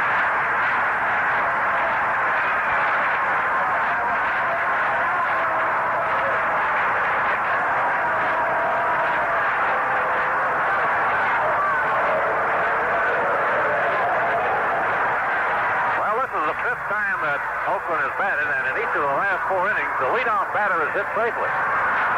Rudy led off the second with a single, Fosse the third with a single, and Bando led off the fourth with a homer, and now Washington is on with a leadoff single here in the fifth, and Ray Fosse up. Single to left center in the third inning. Herb, I think we can look for another bunt situation here, probably to the right side over there. Okay, Oakland leading 1-0. Fosse up, and Dick Green is on deck. Williams holding with the runner, and Butch Robinson just at the grass at third. And the bunt attempt missed for a strike. 0-1.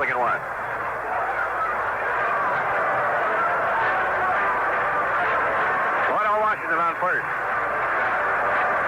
Nobody out at right-hander Wayne Garland begins to crank up out of the Baltimore bullpen. Wayne Garland, the right-hander. 4 hits for the A's off McNally. Claudio Washington, who has real good speed at first base, and the pitch, Fosse bunts it, and it is foul up to the right of the plate. So now Fosse has failed in 2 efforts to move Claudio Washington over, has a count of no balls and 2 strikes. He steps out to double check with Bobby Winkles coaching at third. Nothing into the count to Ray Fosse. Robinson at third now will back up a little bit. Figuring that Fosse won't be bunting with 2 strikes. Earl Williams holding with Claudio Washington at first base. Belanger at short, Rich at second, playing up a little bit. Now the stretch by McNally. And a throw to first base, and he is just back in time. Good move over there by McNally. Herb, I think what you and I talked about earlier, you can see the difference between McNally's move to first base and Holtzman. McNally certainly borders on a balk, but again, that's the best move that a man can put on what McNally just showed us right there. Yes, sir. McNally really makes it tough for you to get any kind of a good lead off it. And the pitch on the way. Swing and a foul by Fosse. It'll be out of play on the first base side. Count rides along at 2 strikes to Ray Fosse.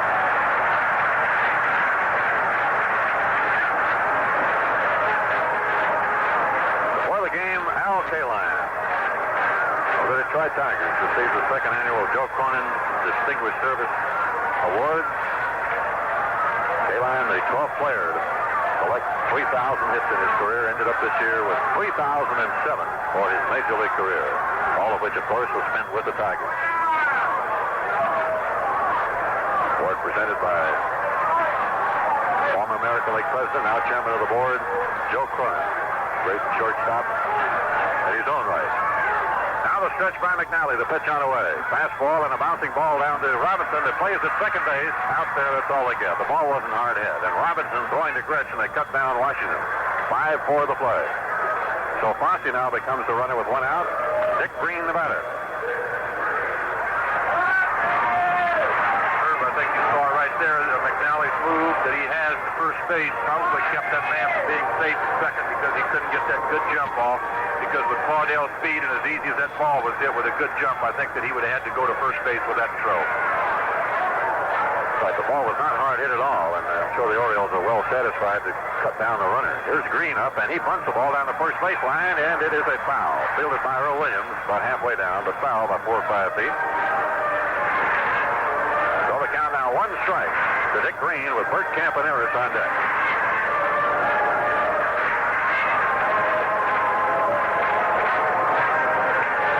Tuesday afternoon for Baltimore, it'll be by the Blues. He won 17 games this year for Oakland, pitching against Jim Palmer. Airtime over many of these same mutual stations on Tuesday will be 2 o'clock Eastern time for game number 3.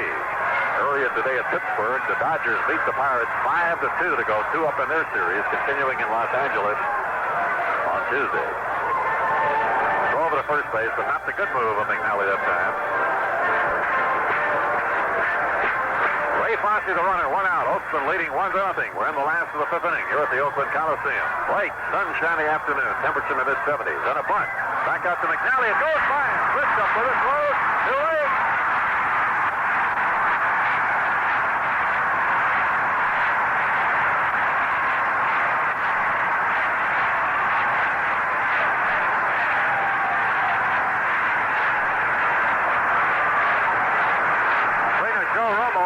Look at Green, who stumbled over Williams at first base. The ball was fronted by it.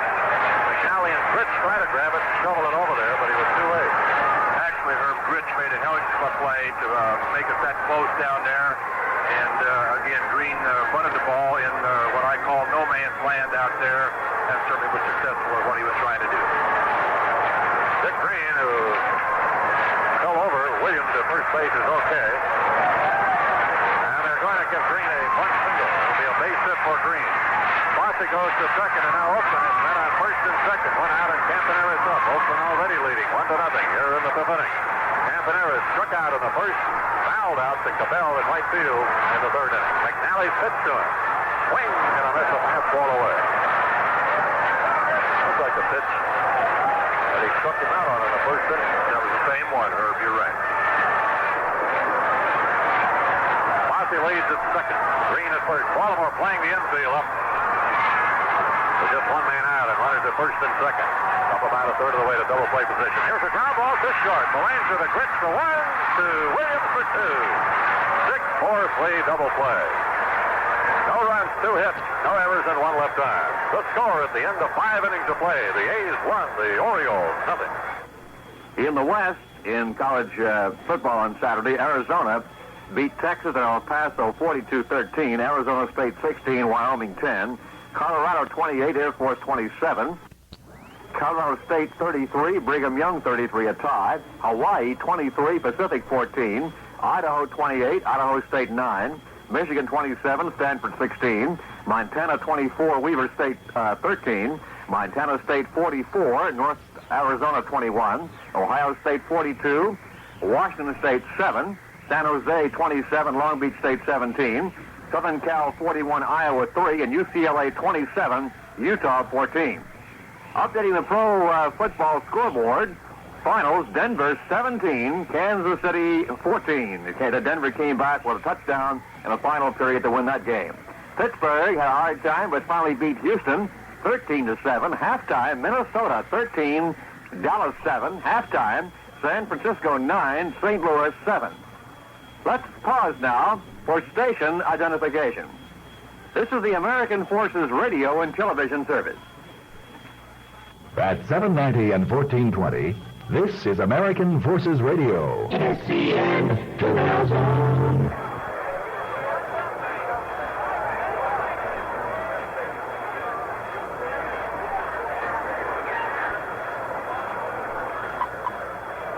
From the Oakland Coliseum, Herb Carneal with Red Sox manager Darrell Johnson. Darrell, right now, Kenny Holtzman seems to be in a very good groove out there. His last 2 or 3 innings, Herb, his control has improved by 200%. He's starting to spot the ball very well to these hitters, and certainly is taking right on out. I don't know exactly how many he's got in a row, but quite a few. Etchebarren single with 1 out in the 3rd inning. He's been the last man to get on for Baltimore. The last 8 have gone down, and here comes Andy to lead it off in the first half of the 6th inning. Etchebarren had a clean single, a line drive over the leaping Bert Campaneris at shortstop with 1 out in the 3rd inning, but Etchebarren, like his 2 preceding runners for Baltimore, Brooks Robinson in the 2nd and Paul Blair in the 1st, did not get beyond first base. Holtzman outside the ball with the first pitch to him. Belanger on deck, Blair to follow. And the pitch from Holtzman. There's a swing and a foul. Count is even at 1-1. Holtzman has a run on 5 hits. No errors. They've left 3 men on base. Baltimore no runs, just the 1 hit, 1 error, and they've left 2. Even count now to Etchebarren. 1 ball, 1 strike. Holtzman into the lineup. Here's his pitch. Breaking ball had him swinging. Boy, he gave it a big cut. High breaking ball to Etchebarren. 1 ball, 2 strikes. Jerry Neudecker out to brush off home plate. Andy's mighty swing there. Picked up a little dirt on the plate. All right-handed batting lineup against Holtzman today. Now the left-hander winding. The pitch to Etchebarren. A breaking ball, and it's low. Big curveball. Etchebarren had a notion, but was able to check his swing. 2 balls and 2 strikes to count. Alexander won it for the Orioles. Alexander in the Baltimore Orioles. 1-0, Oakland leading on the homer by Bando. There's a ground ball hammered out to Campaneris. Takes a good hop for him, and he takes it to Tennis for the out.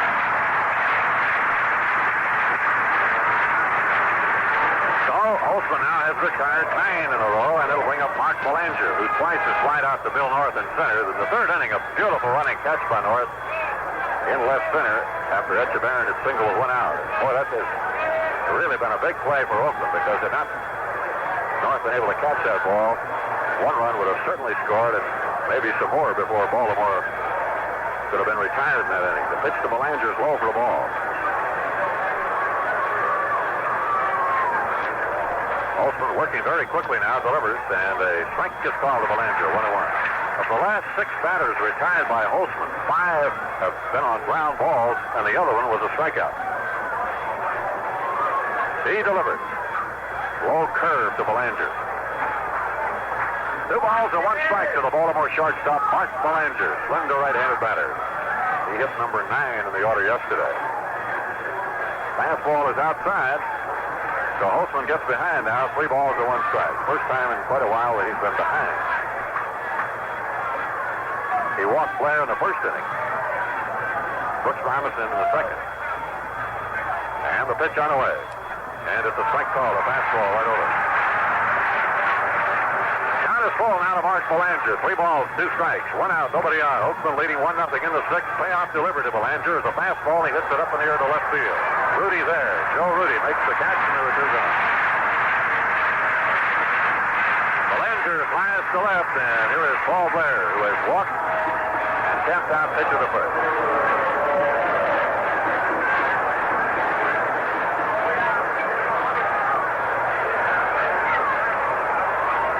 Blair. Well, the Orioles are talking about a catch he made in Milwaukee to save the game when George Scott hit a drive to center field, right center, with 2 on in the last of the night.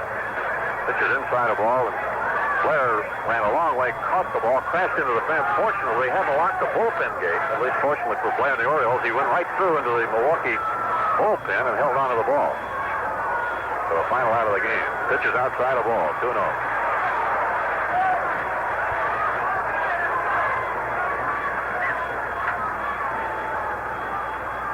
Pitch on the way. Swing and a foul back. 2 balls to 1 strike. You know, Darrell, this fellow has really made a remarkable comeback. As you know, and the fans know, he suffered a very severe beating a few years ago. Herb, the last half of the year, Paul Blair was tough out at home plate. He started hitting the long ball, and he was a tough player. There's a swing and a foul at the plate. He swung so hard, he swung right from under his batting helmet that time. 2 balls and 2 strikes to count.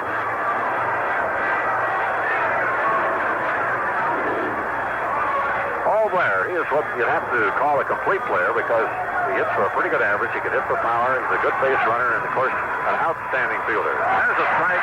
Blair pounds the bat down at the plate. Didn't think it was a strike. Now Steve pitched and Holtzman's 3rd strikeout. And Holtzman now has retired to 11 in a row. Nothing across the Baltimore. So after 5.5 innings of play, it's the A's 1, the Orioles nothing. Oh.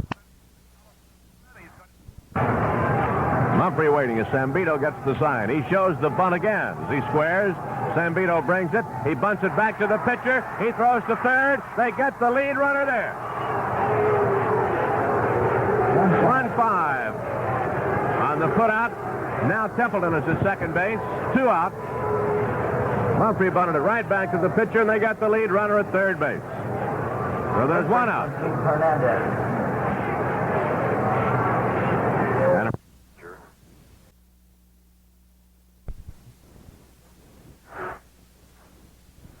He's rolling right along now as Holtzman has gotten 11 in a row, and nothing but goose eggs for the first 6 innings for the Orioles. And the way they're going right now, things could be tied up after a travel day Monday. They'll open up, of course, in Baltimore, all tied up at 1 game apiece. Pro football, some of the details of the game's over. Kenny Stabler threw 3 touchdown passes to lead the Oakland Raiders to a 40-24 victory over the Cleveland Browns, guaranteeing the Raiders a share of the AFC West Division lead. Spotting the Browns' 10-0 lead in the first 4 minutes of play, Stabler hit touchdown passes of 11 yards to Fred Blittenkoff and then 45 yards to Clarence Davis in the first half, 10 yards to Cliff Branch in the third quarter when the Raiders put the game away. So Oakland has come from behind to beat Cleveland 40-24. Halftime score, 49ers lead St. Louis 9-7. Pittsburgh beat Houston 13-7. First period score, Detroit nothing and Los Angeles nothing. Del North leading it off for the Oakland A's in the last of the 6th inning. Switch hitter batting right against Dave McNally. He's lined to second and popped up to second baseman Bobby Gritch. First pitch is inside a ball. Sal Bando and Reggie Jackson to follow.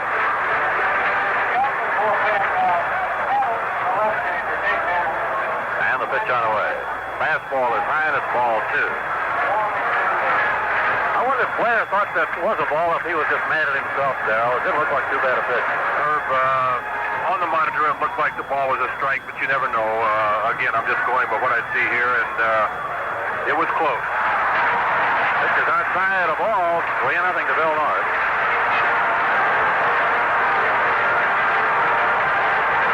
Right-hander Doyle Alexander is throwing in the Baltimore bullpen right now. Left-hander Dave McNally over the head and delivers a ball inside. Didn't get the fastball over it. So McNally has given up his second walk.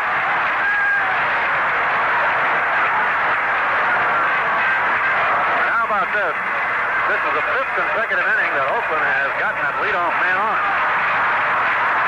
I doubt at this time that Sal Bando will be bunting with the speed of a North potential base stealer. I think Sal will be swinging, trying to hit the ball hard. Okay, he walked in the first inning. Hit a 3-1 pitch for a homer in the fourth inning. A high, wide fastball, ball one. In this situation, Herb, McNally is going to be trying to hurry his throw to home plate to hold North close to first. I think they're going to let Bando wait and stick his pitch down there to see if he can hit the ball for distance or up a gap or something. Well, the Orioles didn't like the way McNally threw that last pitch, almost a wild pitch high and wide, and George Bamberger, the pitching coach, has gone to the mound to talk to McNally along with catcher Andy Etchebarren. Wayne Garland joins Alexander in the bullpen for Baltimore. Dave Hamilton, the left-hander, and Glenn Abbott, a right-hander, out in the bullpen for Oakland. I'm sure they're just getting a little throwing in out there, Hamilton and Abbott. Bando at the plate. 1 ball to no strikes. North on first. Oakland leading 1-0. Last of the sixth inning on Bando's line drive home run in the fourth as the leadoff batter. McNally passes the ball to Earl Williams. North steps back on the bat. Bill Norris, who stole 54 bases this year to lead the league. He had 53 last year. McNally tosses over there, and again he gets back. So a little bit of a cat-and-mouse game here with North and McNally. McNally trying to measure him a little bit. He hasn't given him the good move over there. And a low fastball to Bando. Ball 2 and no strikes. Reggie Jackson on deck.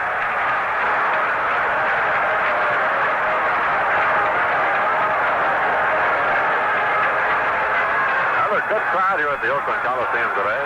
Yesterday, 41,000 plus, the largest crowd ever to see a game in the championship series here at the Coliseum. McNally's pitch on the way, and it is high. Ball 3. So McNally has failed to get a strike in the first 7 pitches he's thrown this inning.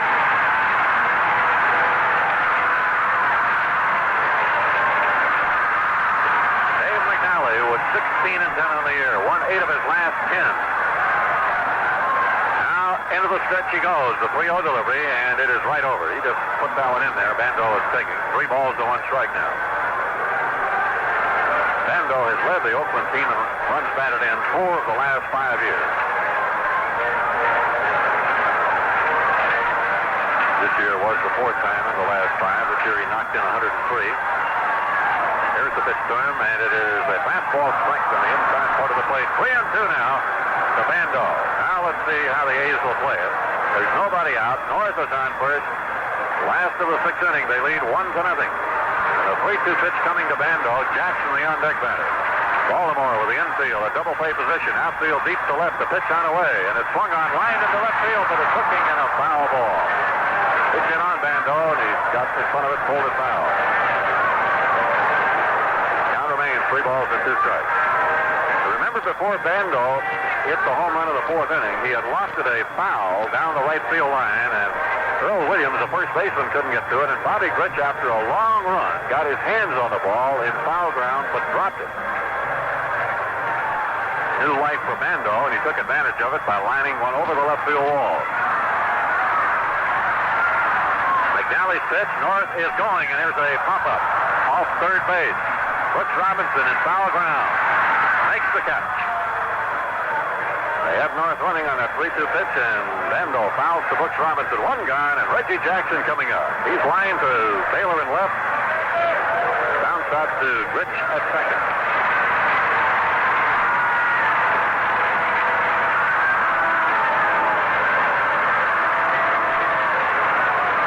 Reggie Jackson, who aggravated a hamstring muscle yesterday, is being used as the designated hitter in this game today by manager Alvin Clark. Reggie Reggie Jackson. He's averaged 31 homers a year the last 7 years. McNally throwing over to first base. North gets back. Jerry Adair coaching at first. Bobby Winkle's coaching at third for Oakland. A's lead it 1-0. Last of the 6th inning. Left-hander Dave McNally takes the set position. Here's the pitch. Breaking ball is low. 1 ball and no strikes to Jackson. The outfield deep towards right. The big gap between Blair, the center fielder, and Baylor, the left fielder. Very light breeze out towards right field here at the Coliseum. 3:30 down each line. McNally ready. Here's the pitch. High fastball over the mitt. That's the down. Down to second goes North. He turns and holds up.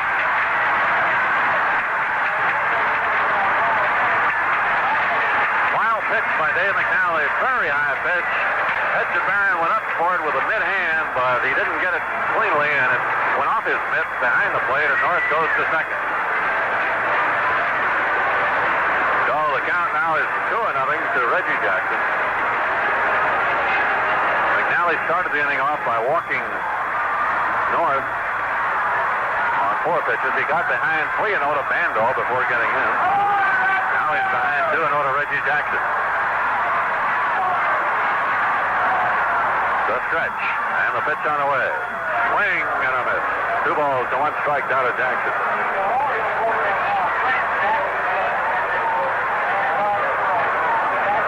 Baltimore has switched in the bullpen now to left-hander Grant Jackson. Alexander no longer throwing, but the other right-hander, Wayne Garland, is still warming up along with the left-hander Jackson. Bill Morris leading at second base, 1 out. Last of the 6th inning. Oakland ahead 1-0. Game number 2 of the championship series. Baltimore 1 up. Breaking ball swung on, a bouncing ball towards the hole. Robinson grabs it, holds North at second, and throws out Jackson. Good play by Brooks Robinson to his glove side. No chance really for North to try to advance until the ball had gone through. 5-3 the play on Jackson. North remains at second, and Joe Rudy coming up. Rudy hit a ground ball single to left in the second, grounded out to Gritch at second in the 4th inning.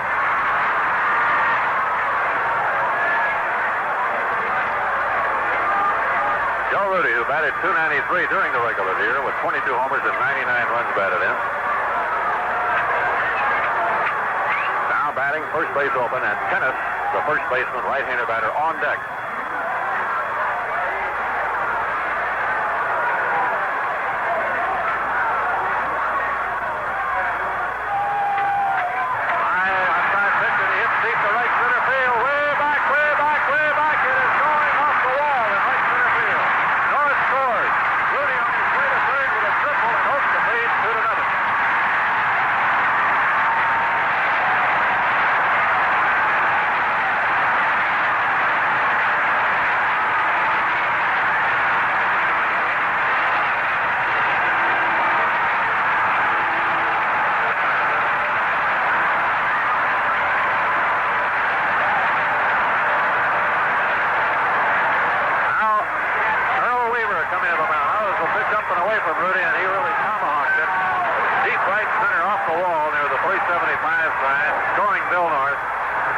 For Joe Rudy, and Oakland now has a 2-0 lead. Rudy had 4 triples during the regular season. Earl Weaver out there along with McNally, and he is going to leave. And it looks like he wants the right-hander Wayne Garland to come in.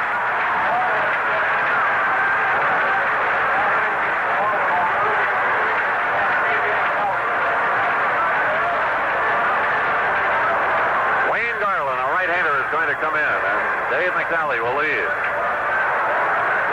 McNally gave up 6 hits in 5 2/3 innings. He walked 2 and he struck out 2.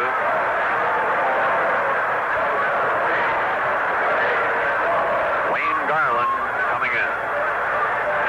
A little bit of a story about Wayne Garland, who didn't start a whole lot of games this year for Baltimore, but one of them that he did start in Baltimore against Oakland.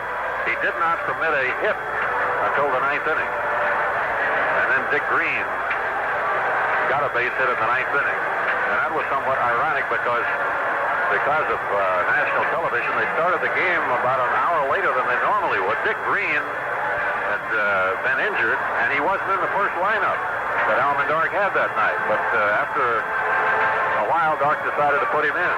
So who knows what might have happened. Wayne Garland, I understand that he's come up too, Darrell, with a knuckleball in his repertoire this year. He started throwing the knuckleball, Herb, and it's helped him out. He's not a knuckleball pitcher by any means. Wayne Garland has good stuff, but it's just another pitch for him to use in a given situation. And again, he threw the knuckleball some against us, but not too much.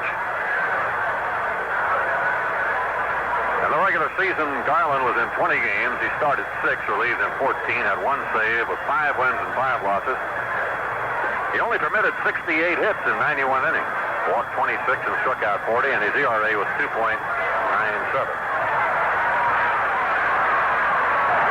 Garland, a native of Nashville, Tennessee. 6-footer, 195. He's going to be 24 years old on the 26th of this month. So McNally is left. Rudy is on third base. 2 out, 1 run in. Holtzman leading 2-0. Gene Tennis at the plate. Garland first pitch high, a ball. 1-0. Tennis called out on strikes in the second. Robbed of a hit on a great play by Robinson in the 4th inning. Garland to his windup delivers. In there for the strike. 1-1 now. Holtzman leading 2-0. Last of the 6th inning. And the pitch on the way. Fastball backed him up. 2 balls to 1 strike to count. Rudy is taking a few steps up the line before Garland delivers, trying to distract him. Garland glances over there and now takes his sign. The wind-up and the pitch on the way, and Tennis checks his swing, but it's called a strike. Outside corner to him, and it's 2-2.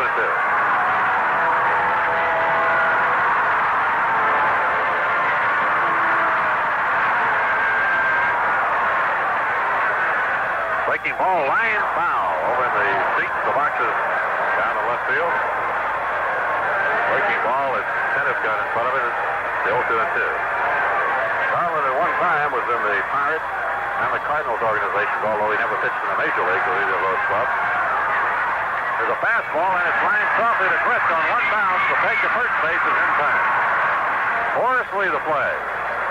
Holtzman coming up with 1 run on 1 hit, no errors, and there was 1 man left on base. So the score at the end of 6 innings is the A's 2, the Orioles nothing. After the second game of the National League playoffs Sunday, Willie Stargell had these comments to make. He said people have laughed at us when we were down before, and that helped pick us up and come back because there's an awful lot of pride in this ball club. That's the way that Willie sees it, as the Bucks, after taking on the chin for the second straight time Sunday, this time 5-2 at the hands of the L.A. Dodgers, now must head west to L.A. with the tough task of sweeping Los Angeles 3 straight if they are to win the National League pennant. Stargell added, we just didn't make the plays today, and they did. At least one Pirate remains confident, though, that Al Oliver, who got his first hit of the 5-game series and drove in the tying run in the 7th inning before the Dodgers greeted Dave Justy with a 3-run 8th that provided the decisive tally. He said, sure, it can be done. I'm always optimistic. There's no question that we have our work cut out for us. We face 2 tough pitchers at Pittsburgh, and you have to give them credit. Personally, I don't feel that I've let the club down. Now at the end of 6 innings, Holtzman has 2 runs, 6 hits, and no errors. Baltimore no runs on just 1 hit and 1 error. Baltimore has left 2 runners on base. Holtzman so far has stranded 4. First half of the 7th inning here at the Oakland Coliseum. Bobby Gritch, Tommy Davis, and Don Baylor, representing the heart of Baltimore's batting order, will face Kenny Holtzman. Holtzman has had 3 perfect innings in a row, has retired the last 11 batters to face him. Gritch struck out in the first inning, fly to center in the 4th.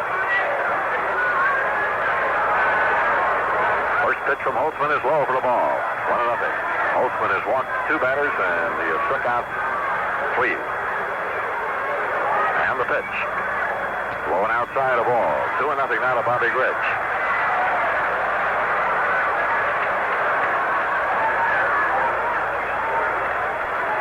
And Holtzman delivers. Fastball over for a strike, 2-1.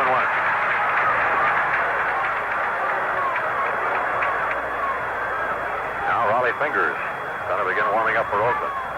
There's a pitch on the outside corner. Good out of motion, but didn't swing, and it was called on him by Jerry Newdecker, the plate umpire, 2-2. All even on the count to Gritch.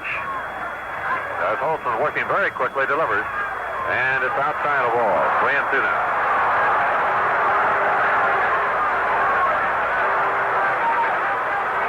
Full count to Bobby Gritch. As Holtzman checks the sign with Fosse, winds up. Here's the pitch. Swung out a fly ball, hit out to deep left center field. North back, he's there, reaches up, makes the catch. Bill North flagged it down with the glove hand on the run, deep left center field.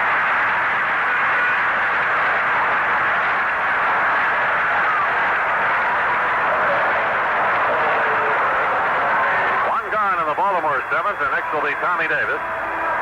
He lined to Bando, made a backhanded stab in the second inning.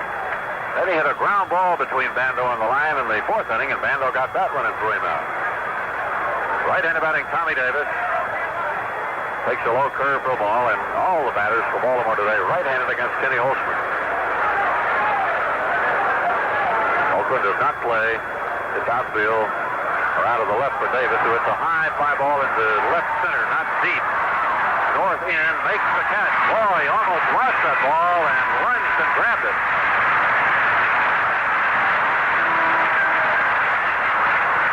Fly ball into shallow left center. And North was just able to grab it running in.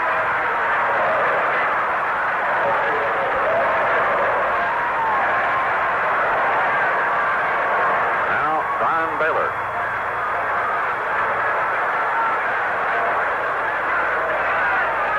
Left fielder has flied deep to North and left center and grounded out to Green at second. Pitch is low and outside a ball. 1-0. Oakland leading 2-0. First half of the seventh inning. Holtzman over the head, kicks and throws. Breaking ball swung on. Ground ball to Campaneris. He's up with it. To tennis at first for the out. That's all for Baltimore. Holtzman now has retired 14 in a row. So with a score, the A's 2, the Orioles nothing at the end of 6.5 innings. Let's lean back for this message.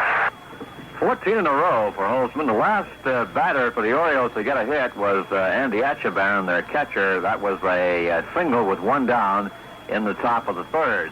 That's the only hit so far off Holtzman. The other men on bases was Blair, second man up for the Orioles in the first. He was erased as Gritch struck out, thrown out at second base. Brooks Robinson walked with 2 outs in the second, and that is it. Along the way, strikeouts against Blair, Gritch, Cabell. So 3 strikeouts for Ken Holtzman, and only 1 hit given up through 7 innings on the mound. So he's pitched a magnificent ball game thus far, with the Oakland A's in front now by a score of 2-0. Checking the NFL scoreboard at halftime, Los Angeles leads Detroit 10-0. In the third period, Minnesota 20, Dallas 7. Halftime, Philadelphia Eagles 13, San Diego 7. In the third period, St. Louis now leads San Francisco 14-9. Now as we go to the last of the seventh inning, Oakland enjoying a 2-0 lead here in the second game of this best-of-5 series. Baltimore, as you know, won yesterday, 6-3. Oakland will send up Claudell Washington, Ray Fosse, and Dick Green against the right-hander Wayne Garland. Herb, I think at this point an interesting thing. Yesterday you and I talked about the fact that Oakland needed to get some run production out of their third, fourth, and fifth hitter. The offense today, home run by Sal Bando, a triple by Joe Rudy, and they're getting some of that offense out of those 3 men. All right, here's the first pitch to Washington. He peels the foul right straight back. Washington hit into a 4-3 double play and singled up the middle. 1 for 2 today and had a double in the pinch-hitting role yesterday. Wayne Garland, the right-hander, delivers. Fastball bunted and foul back up on the screen. 0-2 to Washington. Left-hander Darrell Knowles now lifting up. Right-hander Bob Reynolds throwing in the ball in the bullpen. Oakland leading 2-0. Last of the seventh inning. 2 strikes to count the left-hander batting Claudell Washington. And the fastball swung on a high fly to left. Over near the line, moving in a little bit is Baylor, and he makes the catch. So Washington flies to Baylor and left. 1 guy in the Oakland seventh. Opening up Ray Fosse, who is singled and hit into a third to second, fourth out.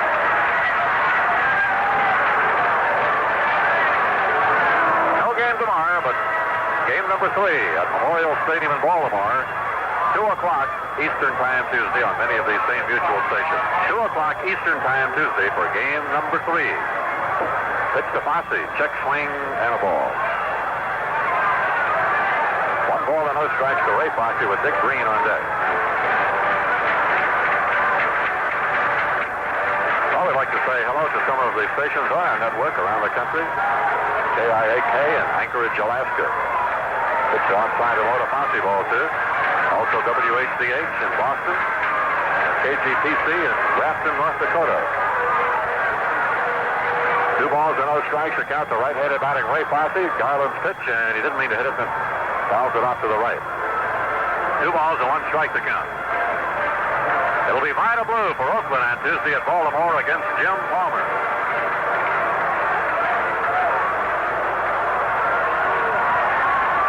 Garland delivers.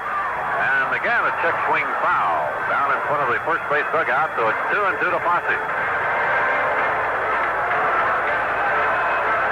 Ray Fosse out of action for quite a while this year after a neck operation.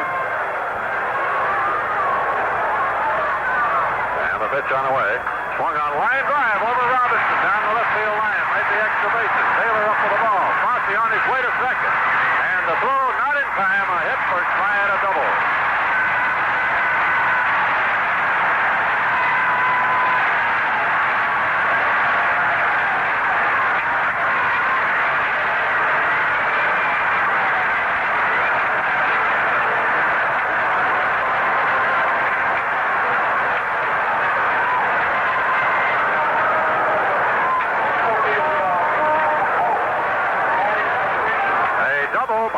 A line drive. Too high for Brooks Robinson to get it. Dick Green is due up. Green is sacrificed and had a bunt single. And now left-handed batting Jim Holt is going to come out to bat for Green. Jim Holt, who wears number 38. Jim was with the Minnesota Twins, my club, the first part of this year, and then late in the season he was traded to Oakland for first baseman Pat Burke.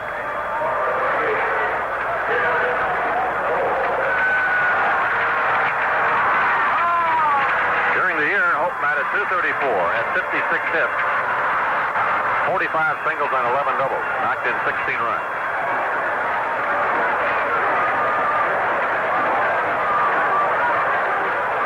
They're going to put him on. They're going to walk him and pitch to Campanella.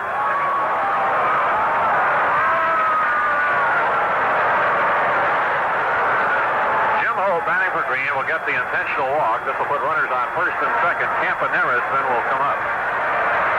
Campaneris struck out in the first, fouled out to the right field with Cabell in the third, and then hit into a double play started by Belanger, a 6-4 3 double play in the 5th inning.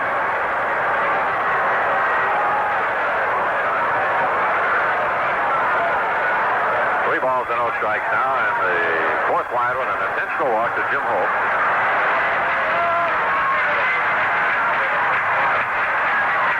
Holtzman has been on first and second, and now Earl Weaver coming out, and let's see if he's going to bring in Reynolds here. The manager, Earl Weaver, going to the mound. John Bluebird Odom is going to run for Holt.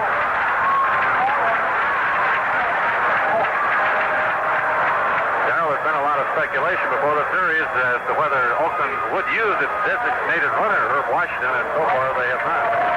Well, I don't think that they've had the right opportunity to this point, Herb.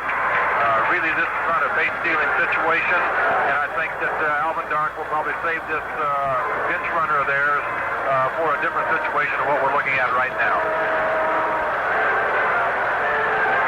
So Bob Reynolds will come on to relieve Garland.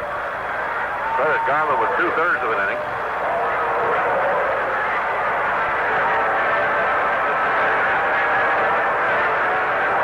Of an inning for Wayne Garland. He gave up 1 hit and the 1 intentional walk. Holtzman is leading 2-0 in the last of the 7th inning. Runners on first and second, and Bob Reynolds. In 54 games with Baltimore, won 7, lost 5, had 7 saves. Did 69 in the 3rd inning. Gave up 75 hits. Walked only 14, fanned 43. His ERA was 2.73. few times that we've seen Reynolds, Darryl, he seems to go mostly with the hard kind of stuff. Herb Reynolds is a fastball pitcher. He'll throw a slider now and then, but again, 85-90% of his pitches will be fastballs.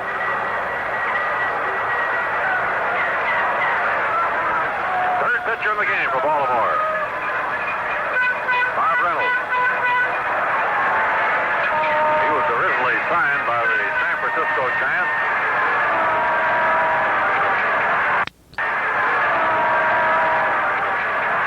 One time was Milwaukee. That's the club Baltimore got him from a couple of years ago.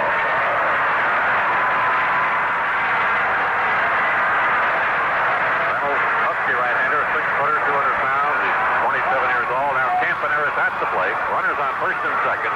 Infield looking for a double play ball and a pitch inside. A fastball, ball one. Fosse on second. Pitch runner Jim Odom on first base. Holtzman leading 2-0 in the seventh and threatening here with 2 on and 1 out. Bill North on deck. Reynolds delivers. Fastball is popped up behind the plate. Here comes Echeverria back, but it is going to be out of play. Just a foul ball, and they count the Campaneris now as 1 ball and 1 strike.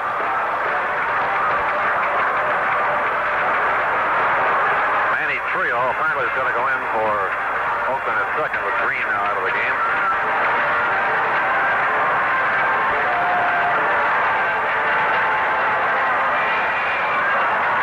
Grant Jackson, the left-hander, right-hander Doyle Alexander now in the Baltimore bullpen. Runners lead at first and second. Reynolds delivers. Outside corner of the strike. 1-2 the count now to Campaneris. 0 for 3 in the ball game today. Infield up about a third of the way. Outfield straight up. Swing and a miss. Went for a wide pitch and struck out. So there were 2 gone, and right now let's pause 10 seconds for station identification. This game coming to you on the Mutual Broadcasting Systems American League Championship Network. This is the You're American listening to the Forces voice of Radio. information for the American Forces at 790 and 1420. SCN Canal. Bill North now batting left-handed against the right-hander Reynolds. North is lined to second, popped to second, and walked. Takes the first pitch down for a ball. 1-0 to count. 2 on and 2 out for Oakland. Leading at second is Ray Fosse. Odom at first base. Johnny Blue Moon Odom. Relieved yesterday. The fastball is outside. It's 2-0. 2 ball, no strike count.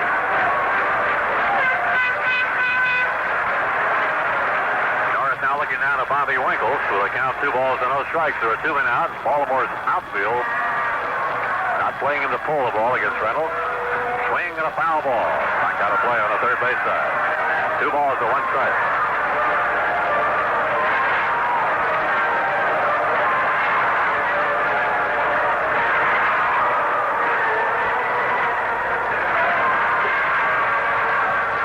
Oakland scored in the 4th inning on a homer by Sal Bando. After an error by Bobby Grich on a foul pop, gave Bando new life. Picked up 1 run in the 6th inning. Here's a foul back to the screen. 2-2 to North. Both runs charged to Dave McNally. Actually, the homer by Bando will go on McNally's record as an unearned run because the error by Grich prolonged Bando's stay at the plate. Now the stretch by Reynolds. The pitch outside the ball. So now we have a 3-2 count to Bill North. And, of course, the runners will go. Fosse from second. Johnny Odom from first.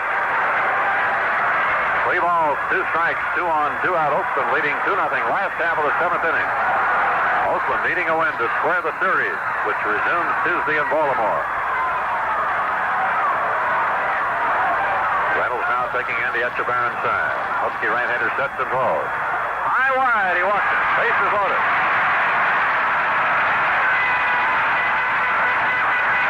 Fosse to the third, Johnny Odom to second. Sal Bando coming up for the bases loaded, 2 out. Bando has walked, homered, and fouled out to Brooks Robinson at third. So he's officially 1 for 2 in the game. the stretch, delivers. The high fastball hit up in the air to right field. Cabell getting under the ball out there and makes the catch. Bando flies to right. To Cabell to retire the side. No runs, 1 hit, no errors, 3 left. So after 7 innings, it's the A's 2, the Orioles nothing.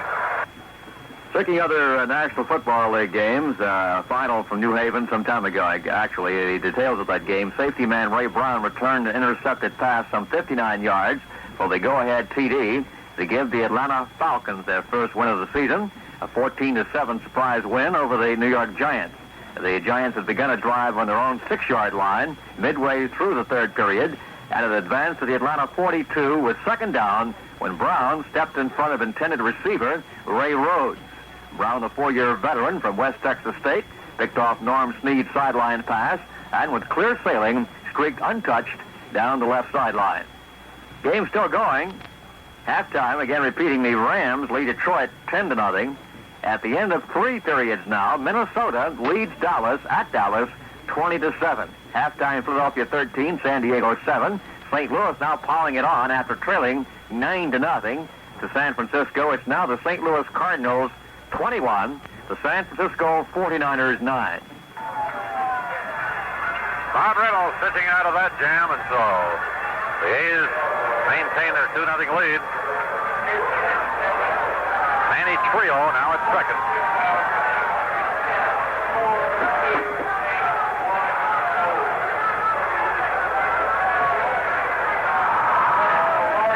Manny Trio, T-R-I-L-L-O, Trio at second as Brooks Robinson leads it off here in the 8th inning for Baltimore. Brooks is walked in the second inning, grounded out to Campaneris, the shortstop in the 5th inning. And actually, today's crowd has exceeded yesterday's by a little over 1,000.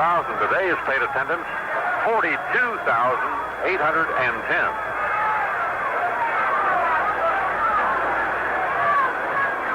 So they're showing about 83,500 for the 2 games. Check now, change at second base. It'll be Maxwell at second base. Dow Maxwell. Veteran infielder Dow Maxwell at second base, and Brooks Robinson at the plate takes outside a ball. Paul Lindblad and Raleigh Fingers, left-hander and a right-hander. Now in the bullpen for Oakland, Holtzman, who has breezed through the last 14 batters, gets a strike on the outside front of the Robinson. 1 ball and 1 strike.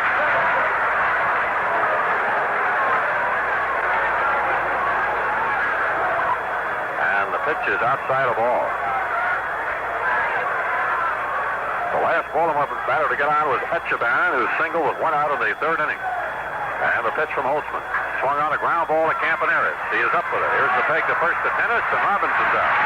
Short to first to play. 15 batters in a row retired now by Kenny Holtzman.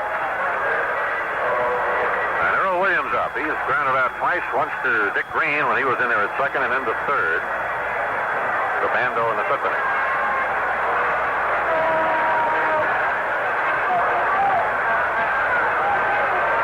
Delivers. Low for the ball. 1-0. And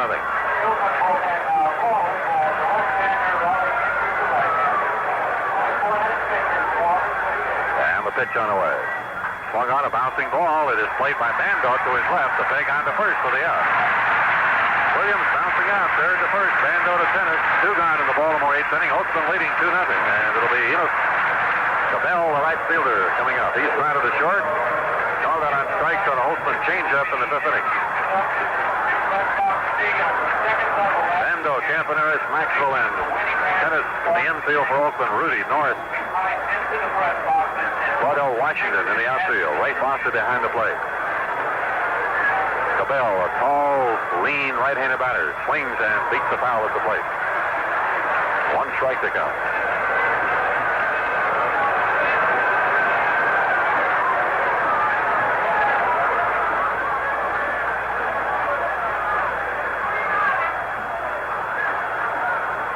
Nobody on.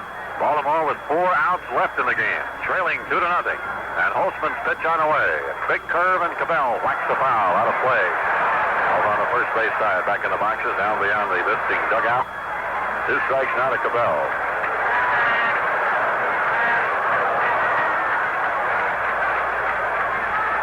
Kenny Holtzman, who won 19 games during the regular season, permitted one runner in each of the first 3 innings. And that's all. Fastball, and here's the line drive. Base hit up the middle for Cabell.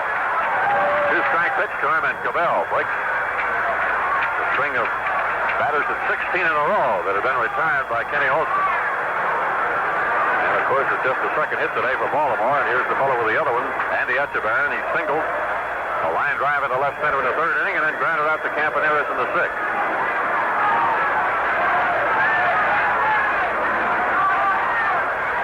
Holtzman ahead 2-0 in the first half of the 8th inning. On Tuesday, it'll be Vida Blue and Jim Palmer, the opposing pitchers, at Memorial Stadium, Baltimore. Air time 2 o'clock Eastern time over many of these mutual stations.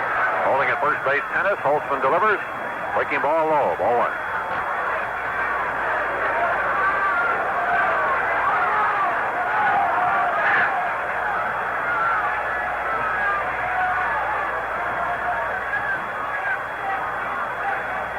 And the pitch.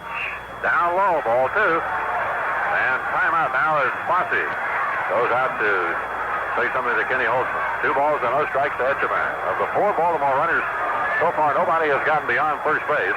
Blair walked in the 1st inning. He was a race trying to steal. Brooks Robinson walked with 2 out in the 2nd, was stranded. Etchebarren singled with 1 out in the 3rd inning, and he was left on first base. Now Cabell down there with 2 out in the top of the 8th inning. Holtzman behind Etchebarren, 2-0, and the pitch on the way. Swing and a miss. And the 1 swing of the bat, Etchebarren was trying to tie this ball game. He really took a cut. Now it's 2-1.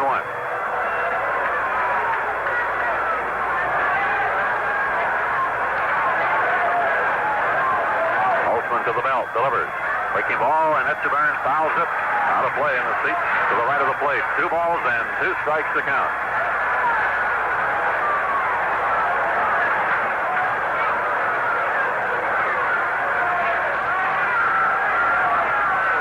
Fielding play for the A's so far. That running catch of Bill North on the drive hit to left center by Belanger in the 3rd inning, following the 1-out single by Etchebarren. Holtzman's pitch, a breaking ball swung on, a line drive into center field. That's going to be in for a hit. Falling in front of North. Cabell will stop at 2nd. Etchebarren comes through with a single to center field, and now Baltimore has the tying run on. For the first time, they have advanced the runner to 2nd base, and Alvin Dark going to the mound now to talk to Holtzman before Mark Belanger comes up. He has fingers.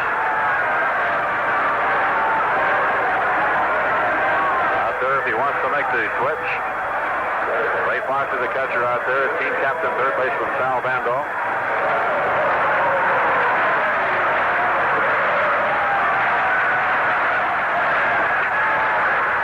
And a very warm welcome to some of our listeners on other stations on our network in Los Angeles, KGBS in New Orleans, WNNR, and in Spokane, Washington on KGA. Then I have a pinch hitter here. Moten is going to bat for Belanger. Belanger had flied out 3 times, twice to North and once to Rudy and left.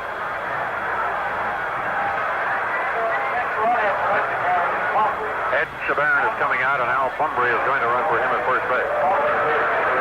Al Bunbury, where's number 1, running for Etchebarren. Number 21, Curtin Moten, M-O-T-T-O-N. Moten is going to bat for Belanger. Moten with Baltimore actually for the 2nd time in his career. Right-handed batter.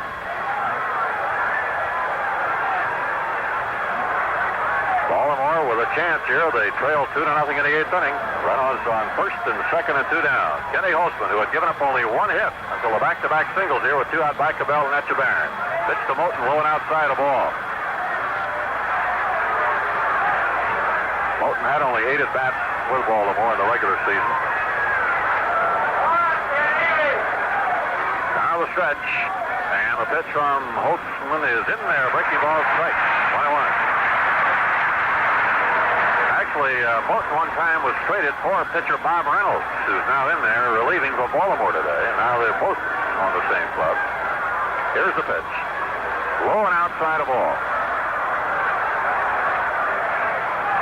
So the count is 2-1 to the right-handed batting Curtin Moten. Not a big fella. Physically stands deep in a box, close stand. Doesn't spread out much. Holtzman delivers. Fastball, didn't mean to hit it. It's an easy roller now to Tennis. He'll make the play, and the side is up. A check swing roller by Moten for an unassisted put out by Tennis at first base. So Baltimore in the eighth. No runs, 2 hits, no errors. They lead 2. The score at the end of 7.5 innings. The Oakland A's 2, the Baltimore Orioles nothing. Moten tried to hold back. It accidentally hit his bat and was described by Herb Keneal. Easy ground ball, a dribbler down to first. Tennis picked it up, out by about 8 or 10 steps. Let's check NFL scores again. We have an additional score at Dallas. The Cowboys have scored in the early moments of the fourth period. They now trail Minnesota 20-14. Nothing more on the Rams-Lions game. Halftime still LA 10, Detroit nothing. They should be now in the fourth period. Denver defeated Kansas City 17-14. Pittsburgh over Houston 13-7. Halftime, the Eagles lead the Chargers 13-7. St. Louis now has a field goal by Bakken in the third period. Closing moments of the third quarter, they lead San Francisco. St. Louis 24, the 49ers 9. We'll have a look at the race at Watkins Glen, New York. That's the U.S. Grand Prix auto race in a few moments. Now 2 changes for Baltimore. They did some pinch hitting and pinch running. Frank Baker will be at shortstop, and Baker will bat in the number 1 spot. Elrod Hendricks will be the catcher, and Hendricks will bat in the number 9 position. Hendricks catching, batting 9th, and Baker at shortstop, batting leadoff. Bob Reynolds on the mound for Baltimore. As Oakland comes up with a 2-0 lead here in the 8th inning. Reggie Jackson will lead it off. He's lined out to Baylor in left, grounded to Gritch at second, and to Robinson at third.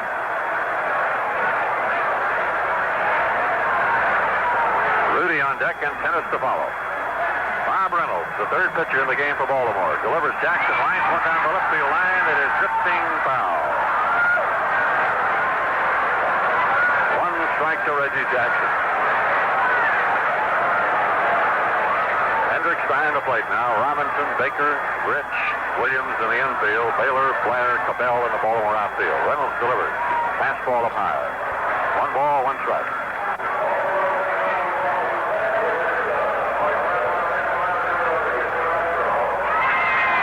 Shortstop Baker and the second baseman Rich both moving over towards second base, jamming up the middle on Reggie Jackson.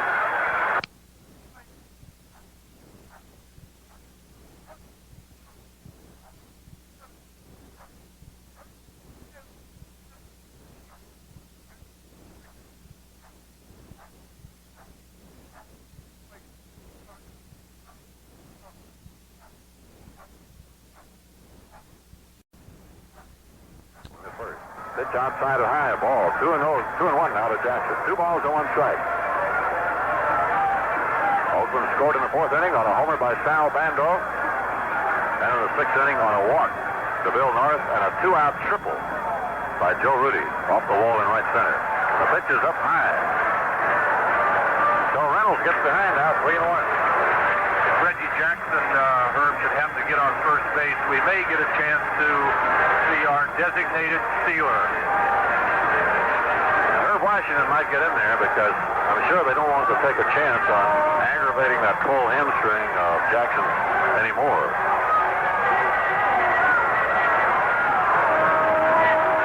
Reynolds delivers a high fastball, and Jackson does get the base on ball. 6 times in 8 innings today, they have put the leadoff man on, and there he goes. As Darrell mentioned, it's Herb Washington, the designated runner for the Oakland A's, in for Jackson. Herb, according to Mr. Finley, he's not a designated runner, he's a designated stealer.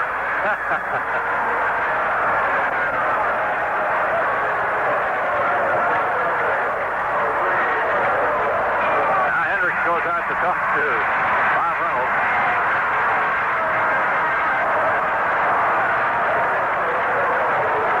Something to look at Washington's statistics for the year. He was in 91 games, had no at-bats, scored 29 runs. Herb, he can run, that's for sure. bases in 45 attempts.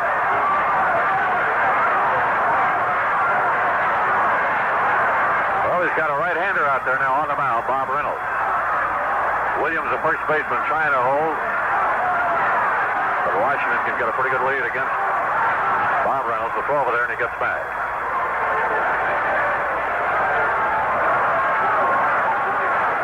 Joe Rudy at the plate. A single on the ground to left, grounded out to Gritch at second, and tripled off the wall in right center in the sixth inning to score Oakland's second run of the game. And there he goes, pitch high and inside. The throw down there is in time. He is out at second.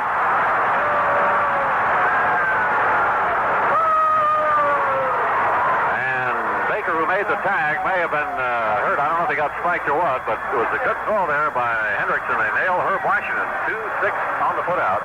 Trainer Ralph Salvon of Baltimore going out with manager Earl Weaver to look at Frank Baker, who just went into the game replacing Belanger.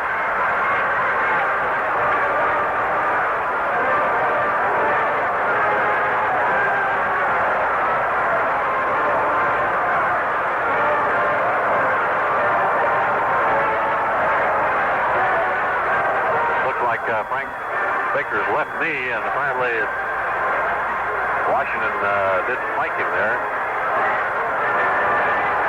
Trainer Ralph Salvon putting a bandage on Frank Baker's left knee. Well, they sure didn't waste any time. Washington going down on the first pitch, and Hendricks threw him out. So there's one out and nobody on. Down to 1 ball and no strikes to Joe Rudy. A reminder that on many of these mutual stations, airtime on Tuesday from Memorial Stadium in Baltimore, 2 o'clock Eastern time for the third game of the series. Vida Blue against Jim Palmer. Trainer Salvon still out there ministering to Frank Baker.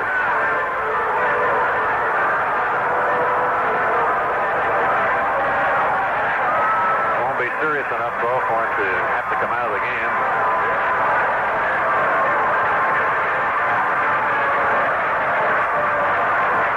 Stays in. Now Hendricks wants to have another word with Bob Reynolds. Looking ahead to the Baltimore ninth, they're due to have Blair, Gritch, and Davis, their numbers 2, 3, and 4 hitters against Kenny Holtzman.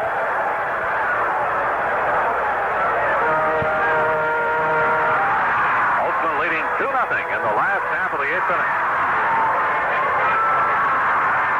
1 ball and no strikes to Joe Rudy. Reynolds, the third Baltimore pitcher out there today. Dave McNally went 5 2/3, gave up 2 runs, 1 was unearned, and Wayne Garland went 2/3 of an inning. Reynolds delivers. Rudy takes a cut and he misses. Fastball down away from him. 1 ball, 1 strike.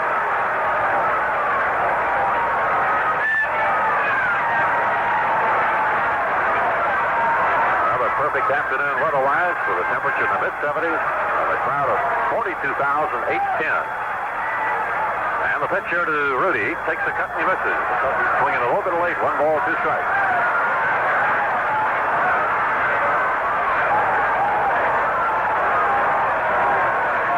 Left-hander Grant Jackson throwing in the Baltimore bullpen. Baltimore 1 up in the series. Of course, the series will be finished in Baltimore. Rudy hits a fly ball out into shallow right center field. Gritch going out, and the second baseman reaches up and makes the catch. Bobby Gritch gathers in that little fly ball off the bat of Joe Rudy back in right center. 2 gone. It'll bring up Gene Tennant. Tennant's called out on strikes in the second. Out on a fine play by Brooks Robinson in the 4th inning at third base and grounded to Gritch in the 6th.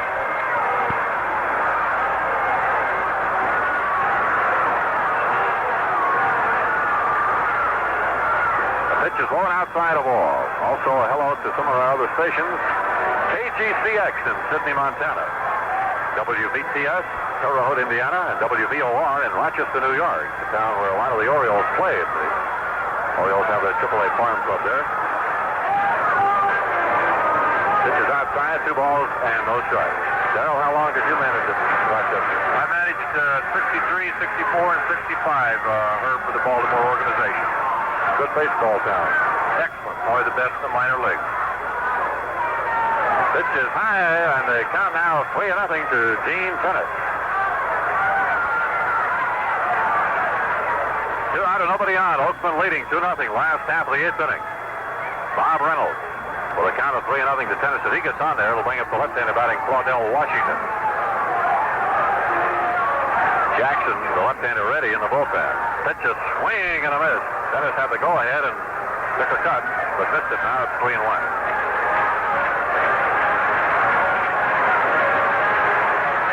Reynolds doesn't use a windup, delivers high fastball. Tennis cuts and pops it foul behind the plate, but it'll be out of play. So we have a full count to Gene Tennis.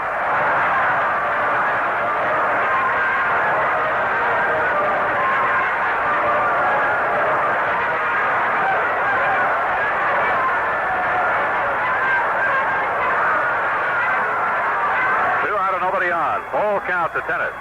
Playing him a little bit to the left. The pitch on away, and it's too high. Walk.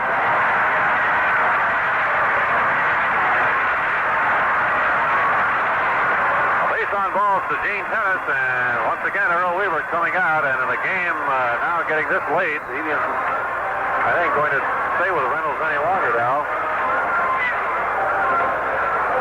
Wants Grant Jackson.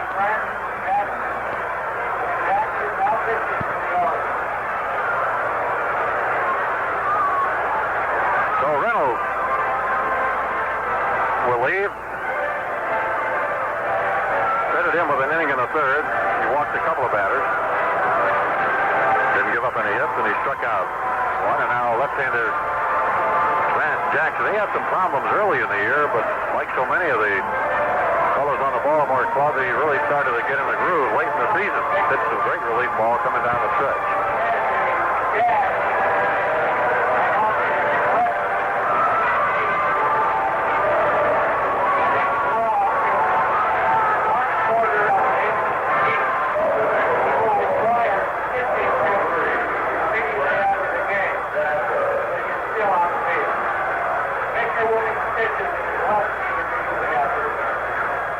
We were listening to the intercom here in the press box, and just announced that Frank Baker is going to need some stitching on that left leg, but he's not going to have it done till after the ball game.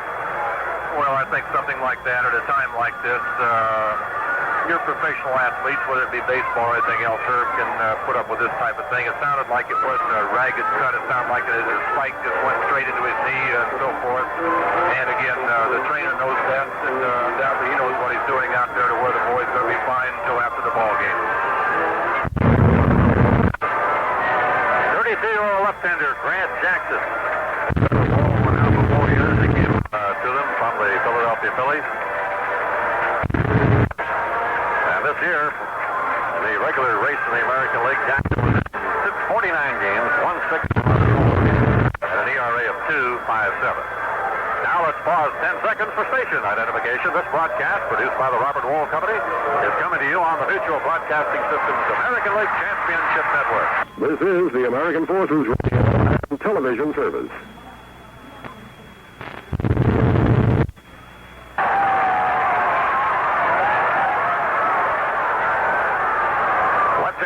Jackson pitching to left-handed batting Claudell Washington. Hit into a double play, started by Grit, single up the middle and fly to left. 1 for 3 and 2 for 4 in the series thus far. Swing and a foul. 1 strike. Claudell Washington, who grew up in nearby Berkeley, California.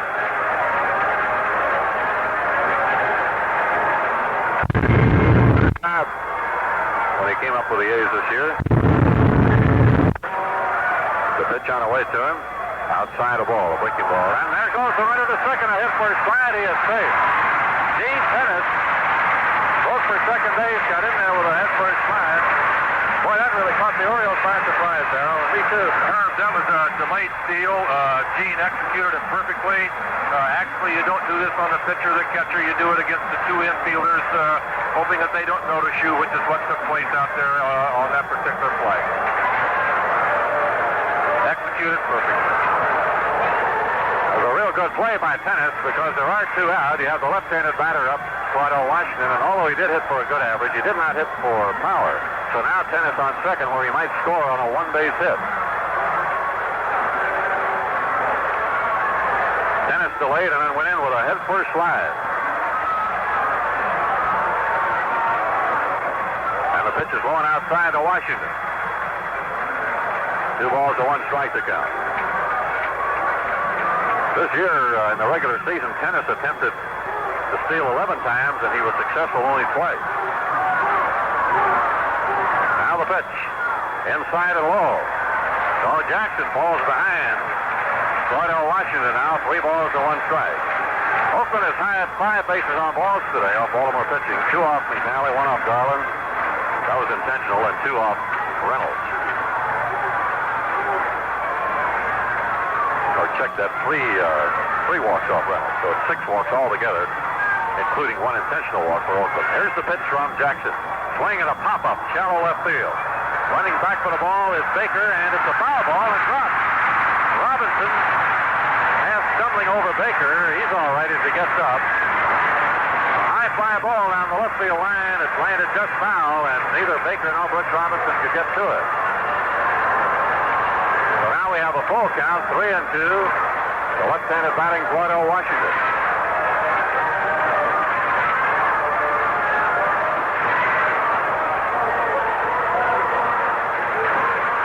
Tennis on second with 2 out.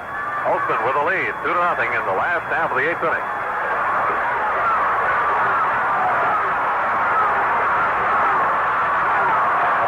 Jackson looking down to Hendricks for the time. There's the stretch by the left-hander, the pitch on the way, and it's swung on a ground ball. Hits the short, booted by Baker. He picks it up halfway. Tennis goes to third.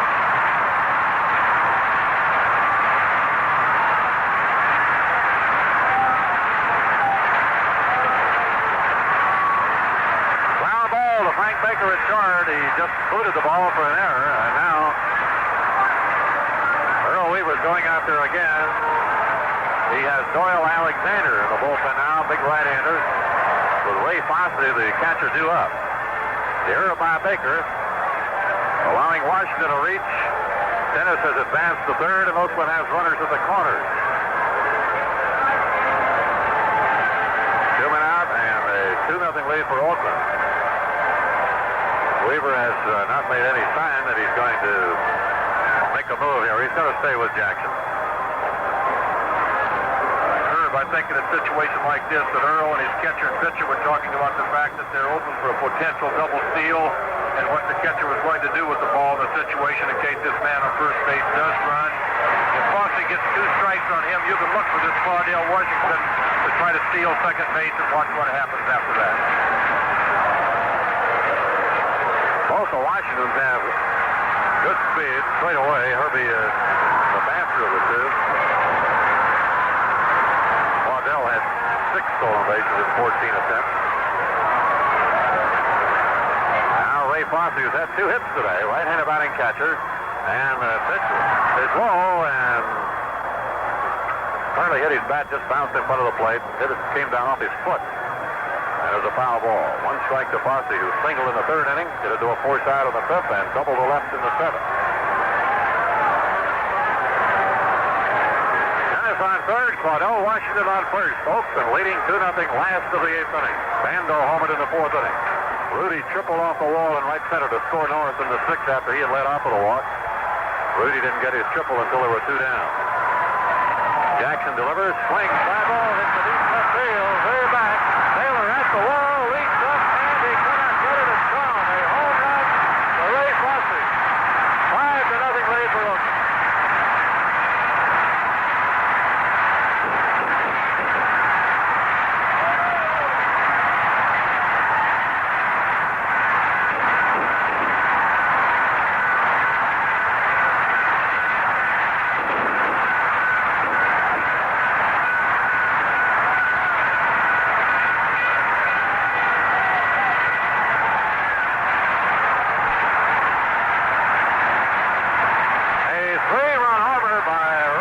Just over the left field wall. Baylor went back there, leaped up, but the ball was gone. There's Dal Maxwell batting for the first time. 5-0 lead now. Called strike to Maxwell. The regular season, Fosse, who played in only 69 games, hit 4 homers. Maxwell slices a foul down the right field line. 2 strikes. Dal Maxwell batted 192 and 52 at that. He had 10 hits for the A's.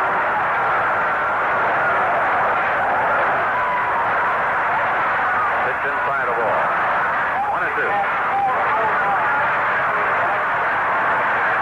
Holtzman up and gets lead now to 5-0. Swing and a miss. Maxwell strikes out to retire the side, but 3 runs scored for Holtzman. Just 1 hit. 1 error, nobody left to score. Now the A's 5, the Orioles nothing at the end of 8. Now let's relax a moment for this. At Watkins Glen, New York on Sunday, Emerson Fittipaldi of Brazil won his second World Driving Championship in 3 years when he finished 4th in the U.S. Grand Prix race that was won by Carlos Rotman of Argentina. The race was marred when rookie Grand Prix circuit driver Helmut Koenig, a 25-year-old driver from Austria, was killed after crashing into a steel railing on the 10th lap. He recently signed a 2-year contract with Surtees and received his Formula One initiation in last month's Canadian Grand Prix. Apparently, he lost control of his car, hit the fence with such force that it rammed under the low railing. Observers said the driver was decapitated by the accident. His death was not officially announced until the race was over. Fittipaldi, who entered the race tied with Clay Regazzoni of Switzerland, picked up 3 valuable points to finish with 55 for the year. Emerson Fittipaldi of Brazil has won his second World Driving Championship in 3 years. Well, now, yesterday was the long ball of Baltimore, and the tide has turned today.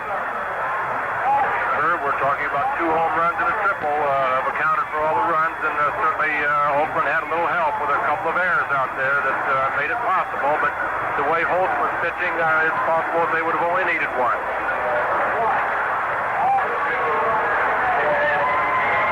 By the way, Herb, they never did get the 2 strikes on Ray Fosse.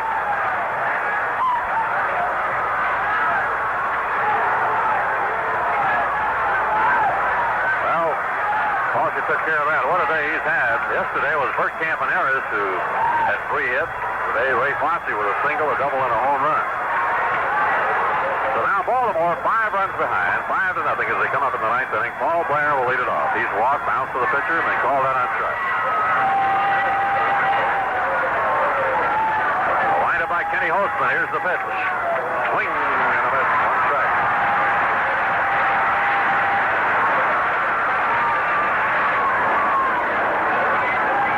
Pitch.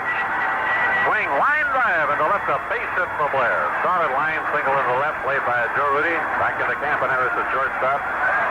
So Blair is on. Well, the leadoff single here in the 9th. Hit number 4 for Baltimore. They only had 1 hit the first 7 2/3 innings. Next will be second baseman Bobby Gretsch. He has struck out, fly to center twice. Good running catch by North on him in left center in the 7th.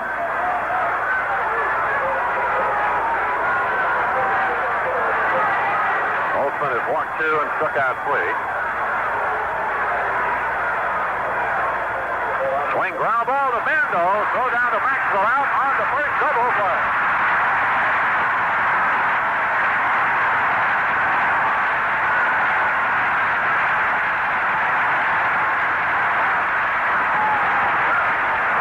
Hard hit ground ball right at Bando for the 5-4-3 double play. Bando, Maxwell at 10 hits, 2 out and nobody on. Puts the crimp in any ideas that the Orioles might have had about a big inning here in the 9th. 2 out and nobody on. Tommy Davis, 0 for 3. Line drive into right field. That's going to be in there for a base hit near the line. Watching it over, scoops the ball up, and Davis is on. Davis' first hit. He's been robbed twice by Bando earlier. So the Orioles still alive here in the top of the 9th inning. Trailing 5-0. Don Baylor, the left fielder, coming up. Baylor is flying to center. Batted to second and to short.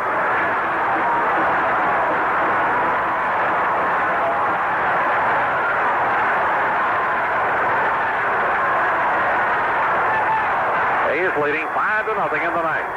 Here's the pitch. And it's a strike call to Baylor. Ran up on the ball. Nothing in 1 to count.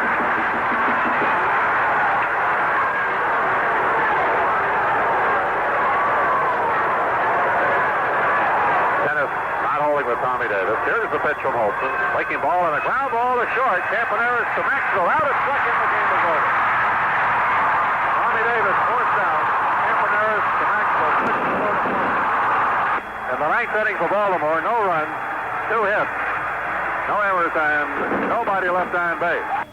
Well, that's the story of Game 2 of the American League playoffs, won by the Oakland A's, 5-0. Tomorrow being Monday, a travel day, as the clubs head east, and they play at Memorial Stadium in Baltimore on Tuesday, while the National League will be moving the other way as Pittsburgh and L.A. goes to the West Coast, to Los Angeles Stadium, Dodger Stadium, as the Dodgers won their second straight earlier Sunday by a score of 5-2 over the Pittsburgh Pirates. So this copyrighted recording is licensed by Major League Baseball. Any reproduction or other commercial use of this recording, in whole or in part, is prohibited.